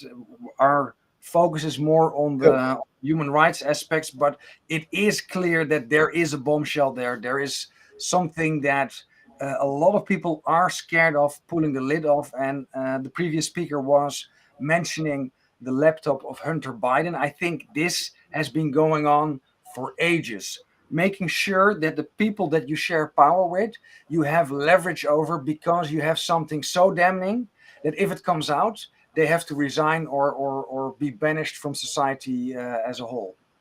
Brother, thank you very much indeed. And what can I say? I want to say try and stay out of prison, but you're so much more interesting when you get arrested. And come on and tell us what's going on in the basement. Love you, brother, and thank you for joining us today. Thank you very much. See you soon. Okay, next up we have Scotty Sachs, one of my favorite human beings. I will bring you in, Scotty. There you go. How are you, sir? Hey, Sasha, friends. Sasha, patriots of the world, lend me your ears. I've come to bury the lamestream corporate cabal, black magic media, not to praise them. Good morning, good afternoon, good evening, wherever you're in the world, folks. Scotty Sachs, host of the only broadcast radio show that airs from the belly of the beast of mainstream media, that has guests like Sasha Stone, Scott McKay, Ann Vandersteel, and Kyle Kemper. Well, today I'm going to share 3 personal anecdotes from 40 years up front, close and personal, behind enemy lines in mainstream media, show business, and the music industry. The 3 anecdotes will demonstrate nothing has changed. Things I saw and heard in the 70s, 80s, and 90s are playing out today. They're using the same playbook. These people are not creative. They have no originality. They're borrowing pages from the past cabal playbook. In effect, they're recirculating old shit. They have no new tricks. So the first anecdote I want to share, in the late 80s, early 90s, I worked with James Brown, and we were traveling on a tour for his Living in America production. And I was producing and syndicating a TV special. The tour was not garnering the media attention they had hoped for. The press seemed rather disinterested in the godfather of soul, James Brown, at this point in his career. So James came up with an idea that he and a band member would have a verbal confrontation on stage that would culminate in the band member striking James Brown in the face. Now, does this sound familiar? Fast forward, Will Smith. When I watched the video of Will Smith striking Chris Rock in the face, like World Wrestling Federation shtick that it is, Will Smith's strike on Chris Rock was 100% staged and completely scripted. I purport for two reasons. I believe there are two purposes. One, bringing attention to a dying institution that Hollywood is. And two, Pfizer, one of the big sponsors of the Oscars, has a new alopecia drug. Now, if you remember, Chris Rock's joke was about Will Smith's wife, alopecia. She has shaved her head due to her problems with alopecia. Purportedly, yes. Everything maybe she's in on the Pfizer deal. Who knows? Well, I wouldn't be surprised, but given the fact Pfizer's one of the big sponsors of the Oscars, and his wife clearly has a bald head, there's definitely a connection there. Sponsors rule the roost. Fact. So you take James Brown, what I saw completely staged from beginning to end. I think it repeated itself with Chris Rock and Will Smith. Anecdote number two, I think I've related on this. Before you go to anecdote two, if you don't mind, let's just drill in on this a little bit, because I'm curious about this. I've also been, my first thing was that this is absolutely staged 100%. More because when you slow down the film and you see how Will Smith moves onto the front foot, stamps his foot as he's doing the strike, that's classic orchestration, violent orchestration that they do in Hollywood movies. So that was, for me, very staged. And Chris was expecting it. He moved over there, but his feet were planted squarely so he could hold his balance. And he came away without any kind of a swollen lip that we could see. And given that kind of, so that to me was staged. But then the question becomes, how does Will Smith benefit from this, and how does Chris Rock benefit from it? Well, Will Smith doesn't have to benefit from it because he's owned by Hollywood. He's owned by the cabal, and he's told what to do. Like every one of them is told what to do, right? When you're owned, you do what you're told. So okay, he's done what he's told. Chris and he have agreed to it. It's kind of blown back, probably worse than Will Smith imagined in respect of, he's had to now having to hand back the Oscar by best accounts. He's had to be mortified in public. He looks like an absolute prick, that's for sure. Chris has come out looking fantastic. So his currency, his value has gone through the roof. But you're right. Either way, they've generated $1 billion, if not billions of dollars worth of eyeballs and attention. Again, it's all about life force, right? It's all about harvesting life force, attention. And they've managed to resurrect the dying embers of the Oscars and a rekindled interest in Hollywood itself. Well, they knew the ratings were about a third of what they were just 5 years ago. They had to do something to attract attention. And I believe the Pfizer sponsorship of an alopecia drug and Chris Rock writing a joke about Will Smith's wife balding, it all makes sense. And if you watch the thing in slow motion, Sasha, it's as if Will Smith was trained by the WWF, trainers. It clearly looks very staged. Well, I'll move on to anecdote number two. I've related here on GNN before a conversation I had with Peter Jennings, the ABC illustrious. He was both a field reporter and a network news host. At a dinner in the 90s, early 90s, Peter Jennings told me in no uncertain terms the Arab-Israeli conflict he covered on the ground for years was a narrative and a construct. Now think about what we're being told about the special operations in Ukraine, that Putin is a bad man. He's waging war on the Ukrainian people. We know it's not a war. And the entire event in Ukraine is a war narrative and a construct, just as Peter Jennings told me about the Arab-Israeli conflict in the 90s. Complete narrative and construct. Anecdote three, Johnny and June Carter Cash were some real patriots, folks. I had the great honor and pleasure of working with them. It was about the late 80s, early 90s. Johnny Cash was a true patriot. I produced and syndicated a radio program for Johnny called Johnny Cash American Folklore. It was Johnny strumming his guitar and telling stories about his life in America. It was a real patriot kind of production. Now, June Carter told me backstage one night while the show was going on that that Johnny was very grateful to have somebody to handle the business end of his business. She said, these people are Luciferian. They worship Satan. They hate God, family, and children. I want you to transpose that, what she said, onto Disney today. Disney Animation, the director of television animation, the executive producer, LaToya Avenue from Disney, she said she's adding queerness wherever she can with Disney's blessings. And the company is going hard to support her agenda. The words, she's adding queerness. She also talked about the company's leadership welcoming her not at all secret gay agenda to expose kids to gay and transgender characters. She recalled she didn't have to be afraid to have like two male characters kiss in the background. Wherever she could, she was basically, she said, introducing queerness. And if you see anything queer in the show, no one would stop her. No one at Disney was going to stop her. Disney in their theme parks is stopped greeting people, ladies and gentlemen, boys and girls. They've trained their cast members to stop saying that, and they're now talking about greetings and hello friends, hello people. Disney's taking on Ron DeSantis' parental rights bill, which give parents control over what kids are learning in school. Go back to Johnny Cash and June Carter. They talked to me about the mainstream media agenda to destroy the family and indoctrinate children.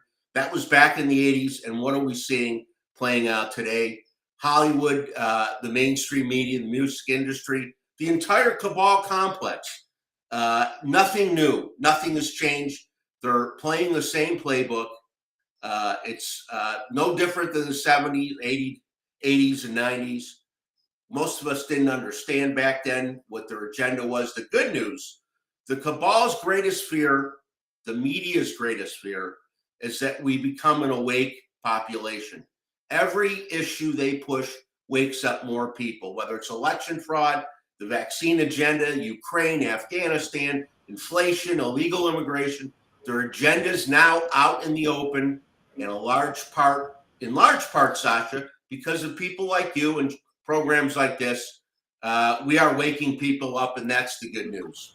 Good stuff, Scotty. Talk a little, if you will, about Hunter Biden's laptop. I'm just not going to let this one go. But what are your insights there on again, the same question I asked of Anne?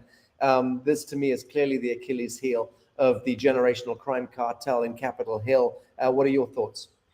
The interesting thing for me is listening to folks I know in the media that are in news organizations that produce, direct, or are support personnel for the news. They've all quietly said to me, they know it's coming. And they're starting to shift the media is starting to shift their narrative. You notice Hunter Biden's laptop is no longer Russian disinformation. Oh, yeah. For the longest time, it was Russian disinformation, Russian propaganda. Their narrative's changing in the news. Mainstream media is now acknowledging the laptop. It does exist, and they're trying to spin it off in various and sundry ways. It's not going to work long. The whole truth, propaganda is bright and shiny, Sasha. You know that. It works for a short time.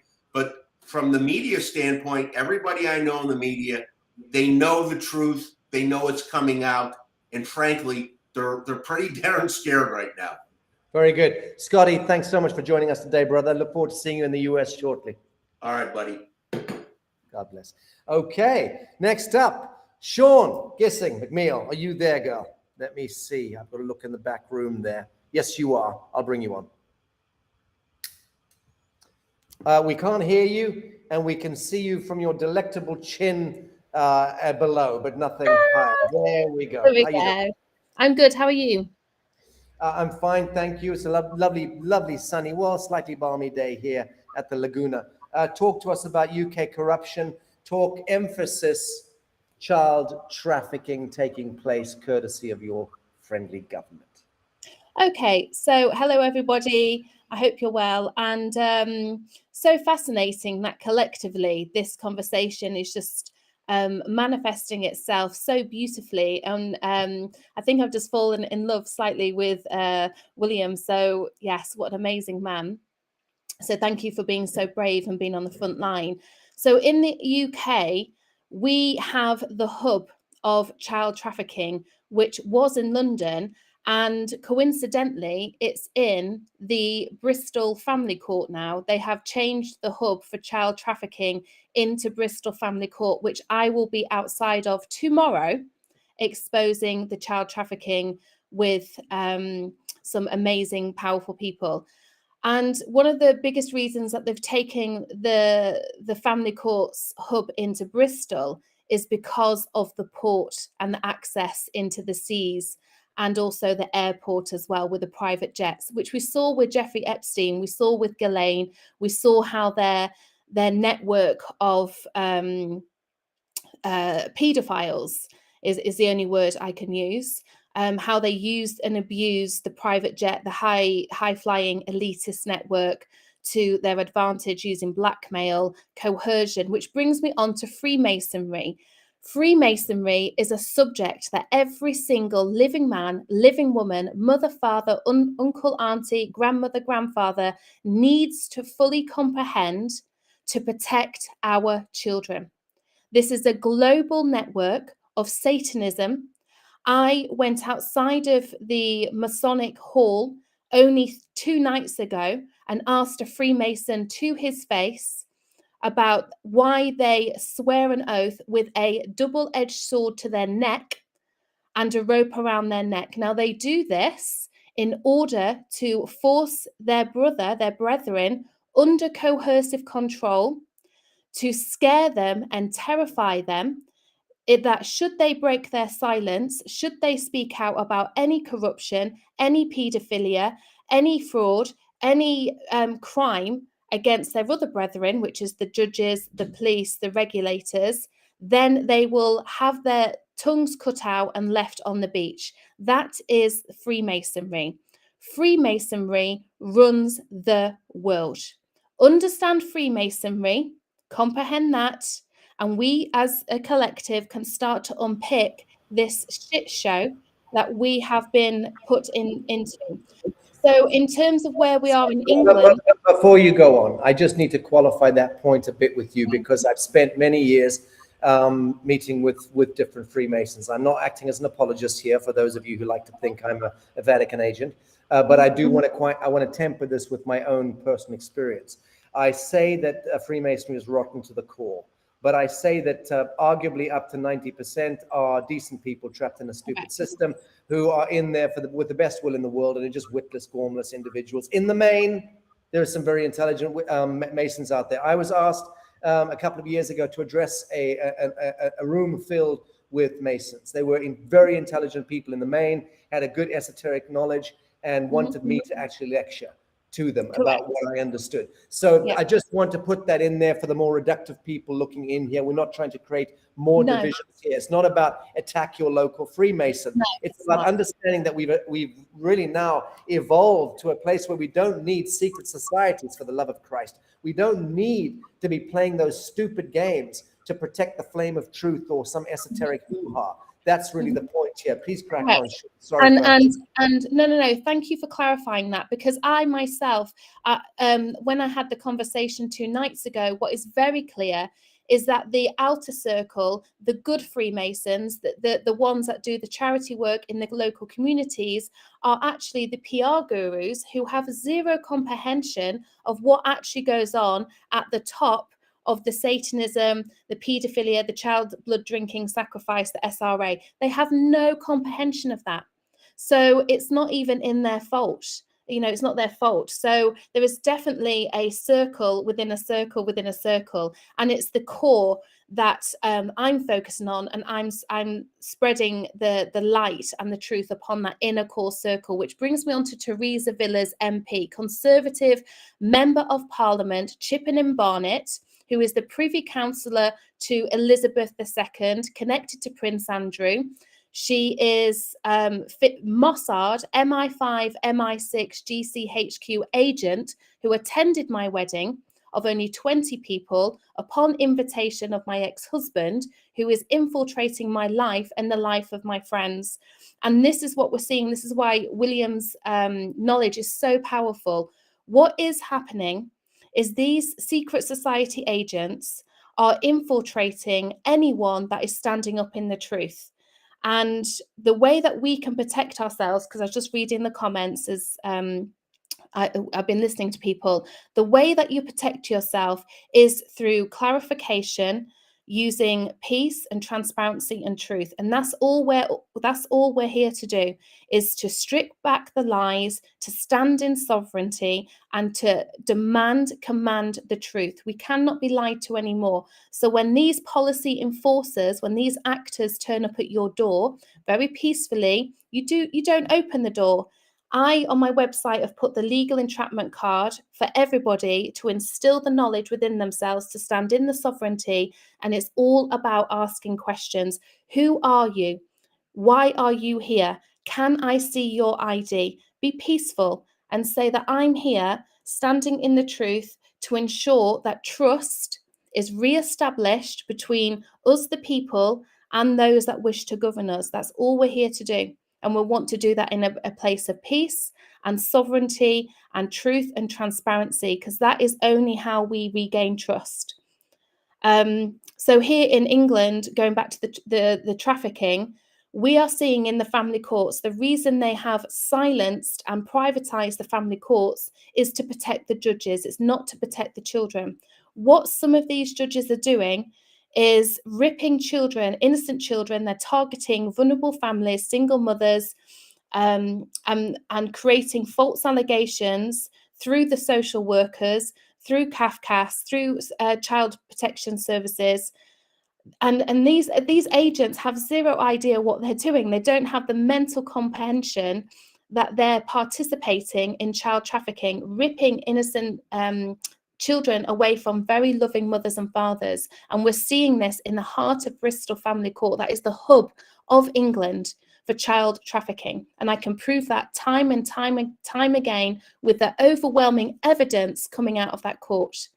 And it's the same judge, Judge Stephen Wildblood, is the clues in the name. He's one of the biggest perpetrators to force mothers to go on the run using fear and coercion and false allegations, and then he accuses them of kidnap, hauls them back into the court and rips the children away. Where are these children going? 100,000 children are going missing in the UK alone every year, and they're being processed through these family fraudulent courts. That's how they're doing it. Okay, stop. So this is happening throughout Scandinavia. We've done so much media in the last few short years on this. The United States is the very worst, without hands down. I've known this. This is what started my whole journey in looking into trafficking when I met the Federal Child Tracking, the founder of the Federal Child Tracking Agency in the United States many years ago, who was the first person to educate me to this abomination.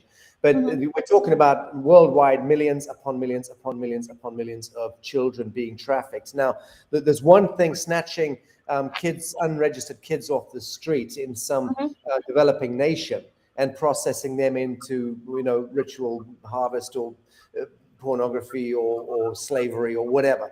There's that, and there's also the one that's the kind of trafficking that's taking place in broad daylight with the smooth, slick hand of the local child protection services. And that's really what we're talking about here. Yes. How insidious this industry has become of snatching kiddies. It's child snatching is what it is. 100%. When you have some demented 26-year-old officer who is standing on your doorstep demanding to investigate your home or speak to your children. It's become an absolute insanity by design. Again, this is not because governments developed these child protection services as part of a counterpoint to what was going on and the great concern for children. No, there are very few cases of people abusing children legitimately that governments can, should, and must interfere with. But when it becomes industrialized in the way it has been, that's the big concern. So speak a little bit to that. And so I'm seeing this since I've spoken up about my case, and this is where I've just turned pain into power, because by speaking up and speaking out, what has happened is I've become a beacon of light, because what they're doing in the UK is these judges are putting gagging orders on these innocent mothers and fathers that are trying to scream as loud as they can that this is wrong, this is fraud, this is corruption, this is fraudulent paperwork. There's court hearings that don't even exist on the Ministry of Justice records, Sasha. These are virtual hearings that are completely out of jurisdiction, completely recklessly out of the law. It's not the law that's the problem. It's not the system as a whole. It's the administration, or the lack of administration. These select judges, these select social workers. We've got social workers who are using false names to come in with families and rip children away, and they're doing it quickly, and they're using fraudulent paperwork. Listen, I've done law for over 10 years. I've sat with my ex-husband, who's a very, very intelligent man. I know the law. Don't question me on the law. I'm surrounded by amazing, articulate people on law. I know what the correct application of the law is, and what is happening in the family court system at the moment is fraudulent. And I urge anyone participating with these actors, because that's all they are. They're not proper judges. They're not proper social workers. They cannot confirm their identity. They cannot confirm their official titles. They shut you down. They put down the phone on you. If they can't confirm who they are, you disengage. You do not report. They have no authority, they have no jurisdiction, and they have no morality whatsoever in the main. That is correct. Sean, thank you very much indeed for joining us today. And I know that next drop, we're going to be looking a bit more into the international landscape and using your incredible capacity as a top law researcher to be able to zero in on the grave travesties of justice being perpetrated through the presidential seals, the prime ministerial seals, those world leaders, those Bilderbergers who are moving against their oath from that high station. That's really, we have to aim at those wet ink signatures and those seals of office. Absolutely. And just, if I can just make the statement that I know there's so many people that need help, and I'm trying to put as much content out on my website as possible. So it's SeanGissing.com, just to protect yourself in your own home, the correct questions to ask to gain clarity on who these actors are. If they can't confirm who they are, you keep that door shut, you talk through a window, and you wear a body camera, and you protect yourself by documenting everything. Thanks, Sean. Much love, and thanks for joining us. Bye now. I'm dropping in my favorite new human, who I've met recently, Kyle Kemper, brother of, or sibling of the Prime Minister of Canada, has to be said. But as I keep emphasizing, a man who I believe is a real visionary and has got an incredible handle on the new systems coming into the field.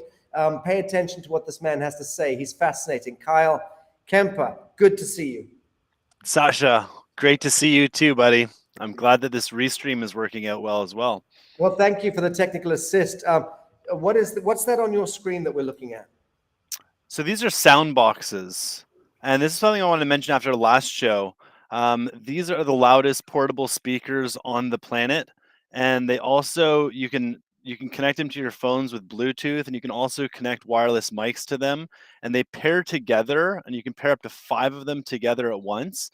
And it creates just the most incredible tool for communication in public spaces. for for protesting, if you will, or for generally raising the vibration in any space. So these were featured heavily in Ottawa as part of the Freedom Convoy. And I think that these are tools that any activist who is leading anything should be aware of and should acquire as quickly as possible, because the battery lives on them are extremely long. They're very powerful. They're very versatile. And, they're entirely non-violent as well. Wow, I didn't know that. I mean, this is fantastic. Are they quantum speakers? What's the secret sauce? Any ideas? They have a very large battery and they're very powerful. And you can check them on an airplane, and you just take the battery with you inside. And that's all you need to do. And you plug the battery in, connect it to your phone, and boom, you're off to the I races. love it. Oh, yes, at a time when more than ever we need to be heard. Why not carry around your own monster? I bring them everywhere, and they've turned like angry protests into like higher positive vibration kind of effects, and you bring these basically everywhere I go. They're great at birthday parties too, especially with the microphone. You can coordinate with the group, hold all sorts of little activations. But I also say, I've got some exciting news as well. So last night, my new son Charlie was born. And let's see here. And just on the topic of human trafficking, which is like a horrible topic, but one of the things that we dealt with in this whole fake pandemic thing was like the hospital system.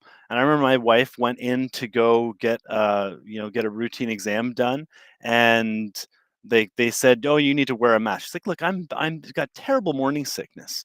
And so they're like, "Well, we're uncomfortable seeing you without a mask." So we're like, we're uncomfortable seeing you. And immediately we went and found some local midwives. And I would highly recommend to any parents or who are pregnant or seeking to become pregnant or seeking to have children to look into midwives, midwifery. We delivered the baby at home. It was beautiful. The midwives were here for 5 hours, and then they were gone, and we were sleeping in our home together, and it was wonderful, and the baby is healthy, and my wife Brittany is an absolute champion. So this is beautiful. Keep on creating. This is beautiful. Well, hearty congratulations to both of you for bringing a human into the world with a warm pulse. That's so welcome. Indeed, and he's just a little guy right now, but he's doing really well. But I also wanted to talk too about something else that's alarming. In Canada, we have the rise of populism. Around the world, we have the rise of populism. And this word, populism, it really infers like popularity. And it's been used as this way to deride popular movements, and we're seeing this in Canada right now. There's a candidate named Pierre Poilievre who is populist, meaning he's getting a lot of attention. The People's Party of Canada, populist. Obviously, Donald Trump was a populist, and we're seeing these entrenched elite globalists coming out strong, swinging around populism. And I think this is a word that, I don't know, in some way it kind of needs to be taken back and embraced, because look, in the spirit of democracy, we need populism, or popular ideas amongst the people, and the power of the people should be something that is embraced and not dismissed with one word that is being switched on us. I love that. For many years, I had Vox Populi, Vox Dei as my little sign off on my emails, which is the voice of God is the voice of the people. And so I agree fully with that. Tell us a little, Kyle, and I don't want to keep you too long because you've got to go and breastfeed, but I want to ask you a bit about Canada and about your sentiments today, Q2 2022, your country, Canada. How do you feel about what's happening right now? So we just had a political elite merger of the two parties to basically guarantee themselves into power for another 3 years. So the Liberal Party, which my brother Justin is the leader of, it has a minority kind of position, but they cut a deal with the NDP, which was traditionally like, a socialist kind of left-leaning party, further left-leaning party, to remain in power until the year 2025. And they're both, just toe the official narrative line on absolutely everything. At the end of the day, this kind of political merger is about, like, from my perspective, well, A, it's keep the narrative going, but B, it's also keeping the funds flowing towards these politicians, because if there is a non-confidence vote, meaning they don't get support of the House of Commons, it triggers an election, after which a lot of these kind of pharmaceutically elected candidates would be taken down and would lose their jobs, and their staff would lose their jobs. So this has happened, and it's effectively created a 2.5 year mandate for our current government to continue on. And this has many people within the freedom movement and the liberty movement very frustrated. But again, our political system is so broken that we're choosing black or gray. It seems to be just the decisions that we're choosing, and it's time for us to look into building new systems. So that's what I've been looking at. And one of the key things within new system building and within the political arena as well is polling. The structure in which polling takes place is geared, polls are created with a hypothesis or a thesis or an objective in mind. They choose selective sets of data and groupings towards deriving the answers they want, and then these polling results are used to shape or used to condition the population to believing that this is the right course or this is what people believe, and they're coming from very small sets of data. So we're looking right now at how can we create better polling solutions or better effective solutions, because ultimately polling is just one step removed from voting. And ultimately I believe that the solution to a lot of this madness is more direct engagement and direct democracy, albeit there are many people that are very, very asleep and will just do whatever they're told and can be bought and paid for.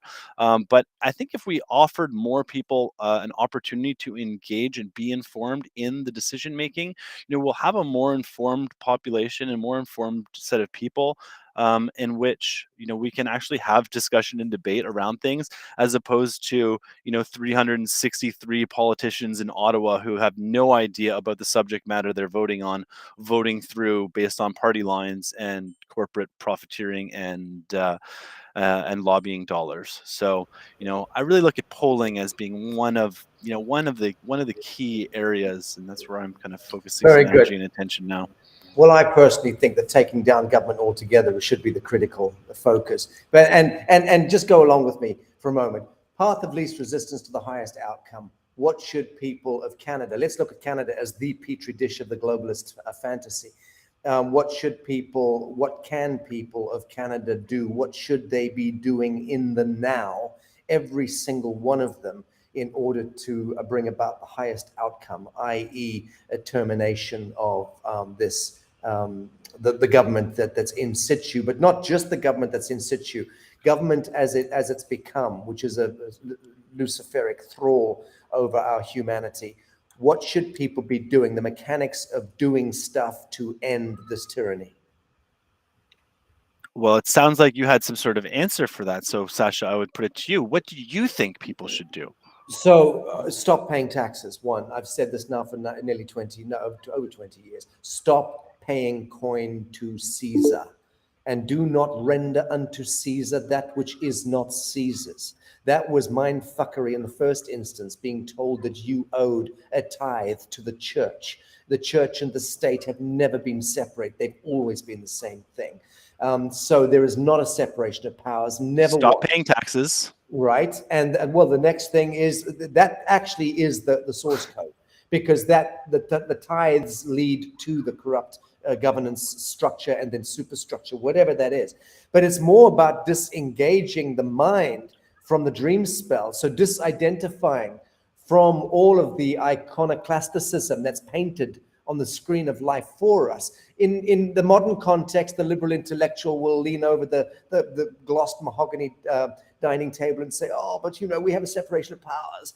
And, you know, we've got the executive branch, we've got the judicial branch, and we've got the bullshit. They're all the same fucking thing. They've always been the same thing. And then you've got democracy itself, you know, which if ever there was an algorithm to bring about demonism wholesale, that's it, you know. That's mob rule made manifest, which is a terrifying notion.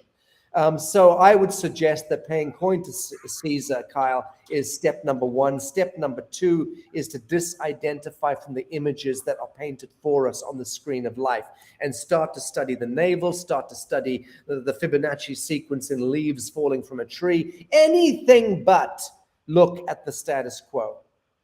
Indeed. Cancel your cable.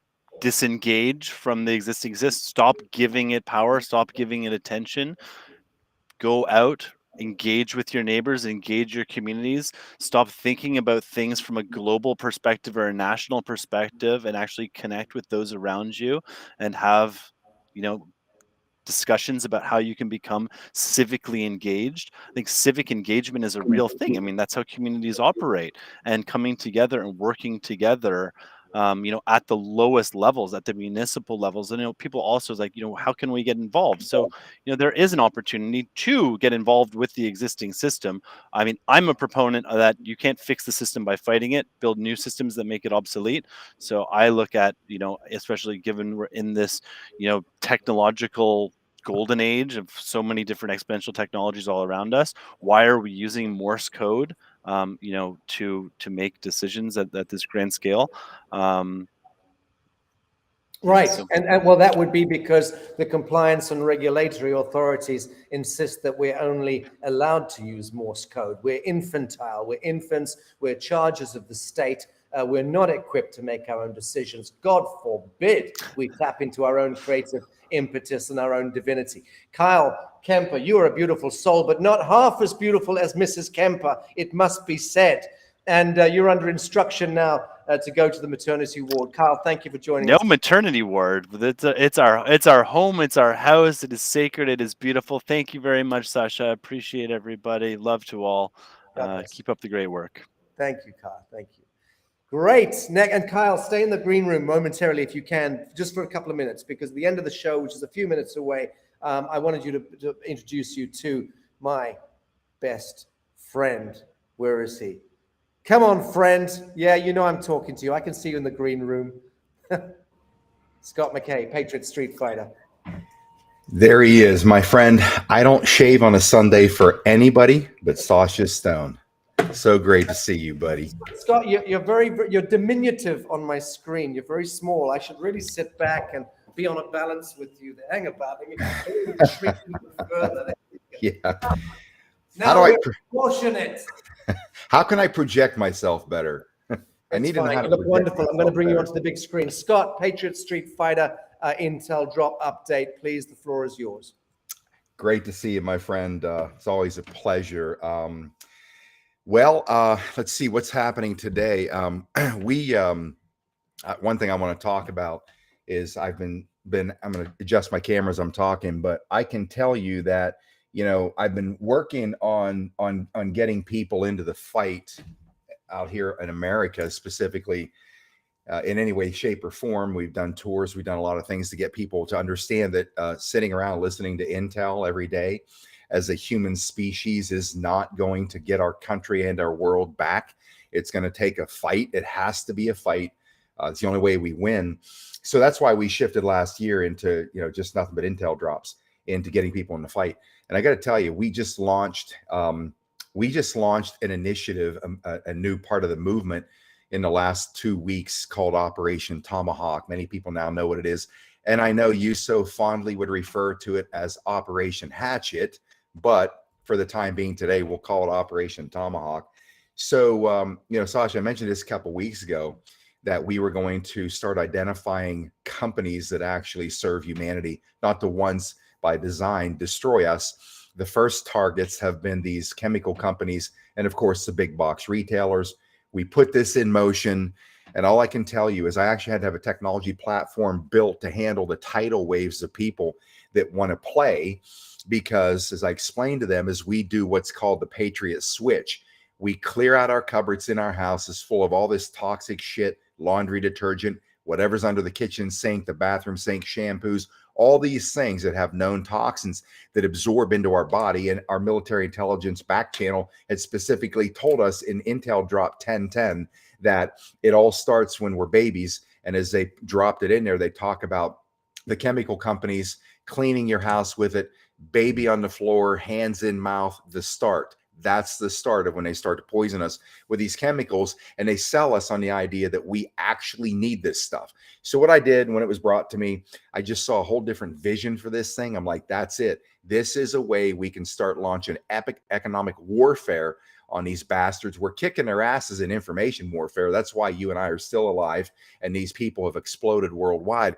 So we shift into a new phase and add on to that, and it's economic warfare. We have had a massive wave come at us. And fortunately for me, I was prepared because a friend of mine built a technology platform to bring these people through the pipeline and start to push them in the direction of all the existing Tomahawk members who are helping us facilitate this transition. And I'm not supposed to say this, but you know me, I'm unbridled. I hate when people push me into a corner and say, you can't say these things for these reasons. But obviously there's an economic benefit for everybody, because now anybody who helps facilitate this, there's a revenue stream from it. What I'm doing is I just built the platform to make sure that all these people came in, not to me, so I could have a revenue stream. I'm pushing out to everybody that's part of helping us assemble this Patriot Street Fighter consumer network. My objective is within 2 years to have 10 million people that have made the switch, because that puts a massive chokehold on their cash flow. Like Kyle said, the political systems are broken. They're not broken. Systems only work if you have honesty, if you have honest people. It's not that the system itself is broken. It's that we have dishonest people. They're always going to lie, cheat, steal, rape, murder, rob, whatever they do. We need integrity in systems for them to work. So I figured, all right, well, politically, if they are going to continue to cheat until we can bring them down, we're going to launch a massive attack on their cash flow. We're going to choke these bastards out of their blood supply that they use to kill us. And that's going after their cash. So That's what's happening in the last 2 weeks. It's the most remarkable thing I've ever seen. The guy who's built the system and managing it, this is what he does for a living. He builds big lead generation systems for these big companies. He said, I'm telling you, I have never seen anything like this ever. He said, it's stunning that people are just lined up, ready to go. And you know why? Because I didn't show this as a way for people to just to be able to help develop a revenue stream. I'm showing them a way how every one of us can fight back. When we say we don't know how to fight, I don't know what to do, guess what? We got to quit buying their shit. They're poisoning us. We're like lemmings diving off a cliff every year. It makes no sense. We're doing the same thing. And once I paint this vision, this is an operation. This is a battle operation. Operation Tomahawk. We're cutting their blood supply. Their cash. I tell you what I love about this. It is going straight for the jugular, but it's doing it in a creative way. And I think that creativity and augmenting our capacitance as creatives to define outcomes, to develop skills, to take our vision into manifestation. This is a beautiful thing. We're talking a hell of a lot about how to stop the Leviathan, how to stop the encroachment. And actually, we should be on the front foot being super creative about how we address the Leviathan. I love it. Yeah, so it's the main point of all of this, Sasha, is people obviously can get into the fight now. There's no excuses. Not only that, why would you continue to kill your family, your children by putting this shit in your house? We're killing their cash flow. We're going to kill their cash flow. But what it's doing is it's bringing all these patriots together. They're uniting. They would have never met each other. Now they're just coming in, and as we're directing, where this stuff is going, so people can pick up the ball, because there's not enough fan power to do it. But we just need obviously more people as they come on to facilitate it. These people are building relationships. Now they have these communities that are growing, because that's what we need. We need to unify the patriots in this country. They're out there, and there's different ways where we did that, Sasha. You and I were on tour. All the events I go speak at every month, it's still bringing people together. But this is a way now they can bring people together from where they sit. They don't have to travel somewhere to connect with each other, because now they're on Zooms of like tons of people. They're learning about each other's families. And I wanted to do this with what's called the Global Unity Bridge. When we started a year ago, we never got that built. Everything went over to Jimmy Schwinn's platform. It didn't turn out to be what it was. But right now I'm seeing here's where we can build a unity bridge, where just right where people sit. So very excited about that. Beautiful, beautiful stuff. Okay. Any tour dates at this stage you can announce or not? We still haven't put it together yet, buddy. I'm thinking there's a possibility we'll launch one July, August, and September, a 90-day run. Perfect. Count me in. I'm going to come back and jump on a few with you at the front end. I hope so. I hope so. It makes all the difference in the world. When you come in from an international perspective and you're saying what I say, except you're broadening it to a global scale because you have been behind these curtains and the right people behind those curtains served you well by letting you know the truth. It adds massive firepower to this mission here in the country. So, people just go crazy when you're there. I hope you do. Well, it's not just that. I mean, I also have, I have a certain aspect. I've got more hair than you and Scotty Sachs put together. I wear my grandmother's negligees on live media broadcasts. I mean, there's a whole bunch of magic I bring to the show, Scott. Well, like I said, I'm not gay, but I've never been tempted like this before. So it's just very good. So I love you too, brother. And people, thank you. I'm turning to the audience momentarily. I'm going to bring on the guests in the green room just to say goodbye to them because they're all such icons. Scotty Sachs, you're in with Scott McKay. And where is Ann van der Steel? She's off camera, but I'm bringing her in nonetheless. I'm bringing Kyle Kemper back. Wait, Scott McKay, Scott Sachs, get back to your desk immediately. Immediately, sir. All right. Well, it's not as better look. That's a little embarrassing. There's people missing from their desks and they're on the platform. I'm here. Thank you, Scott McKay. Have you met Kyle Kemper yet? Not personally, but it was really great. Number one, I think you made everybody's day by putting that baby up there. And Kyle, I was just thinking in the last day or two, it was been on my mind. For whatever reason, I'm not bearing child. There's nothing like that in my world. But I'm thinking this is what we need to do in the world. Get people back delivering babies at home again, the way it's supposed to be. Not handing them over to the machine. It's a factory in the hospital, and our last baby we delivered by midwives at the hospital, but it's still we had to say no and no and no and no over and over again. When they do this little test too, where they cut the baby's heels, and then they sell the blood after the fact as well. So there's some really nefarious things going on within there, and it's an ancient tradition for the women to deliver the babies. I was blessed to be a coach in it and be there next to my beautiful wife, and it's not this horrible process that's made out to in the mainstream media. It is a beautiful, divine, sacred experience. It is about creation, and it can be done consciously and very safely at home or in any loving setting. Beautiful stuff. Thank you, Kyle. So just wanted the audience to get a chance to see a few of the panelists online. So we're going to wind this down now. We're over time today. We've been over 2 hours. Kyle Kemper, Sean, who's on the telephone there, probably taking on the British crown single-handedly. Scott McKay, Patriot Street Fighter, Scotty Sachs, Ann van der Steel, who's AWOL, missing in action. Thank you to Miriam Hawk and Joanne Onyx and the production team. Looking forward to next broadcast, which will be in T-2 weeks from now. So friends. Sasha, one last note before we go. Somebody had just asked in the chat room here, I'd failed to mention this. They asked, how do they learn about Operation Tomahawk? Just go to switch.patriotstreetfighter.com. That's switch, SWITH, make the switch, Patriot Switch. It's switch.patriotstreetfighter.com. That'll give you some information. Sorry about that, guys. Great stuff. Thank you very much for that. Kyle, how can people look you up right now?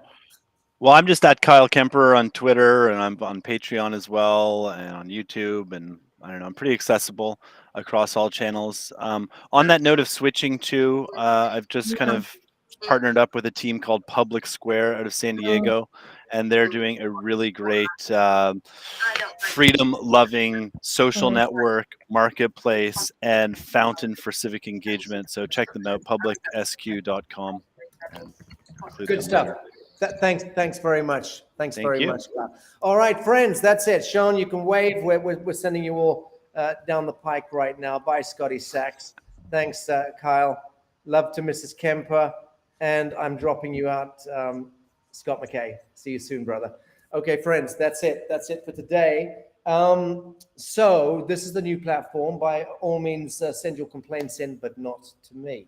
Okay, that's why I've got Joanne and the production team.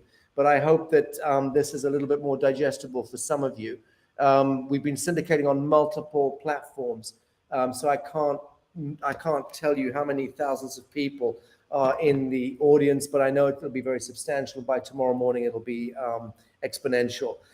That's why we do what we do, and we're relying on you, good living men and women of the living soil, sons and daughters of God, as I like to refer to us as, because a son or a daughter of God is somebody who recognizes our own immanent relationship with the universe, with nature, and with self.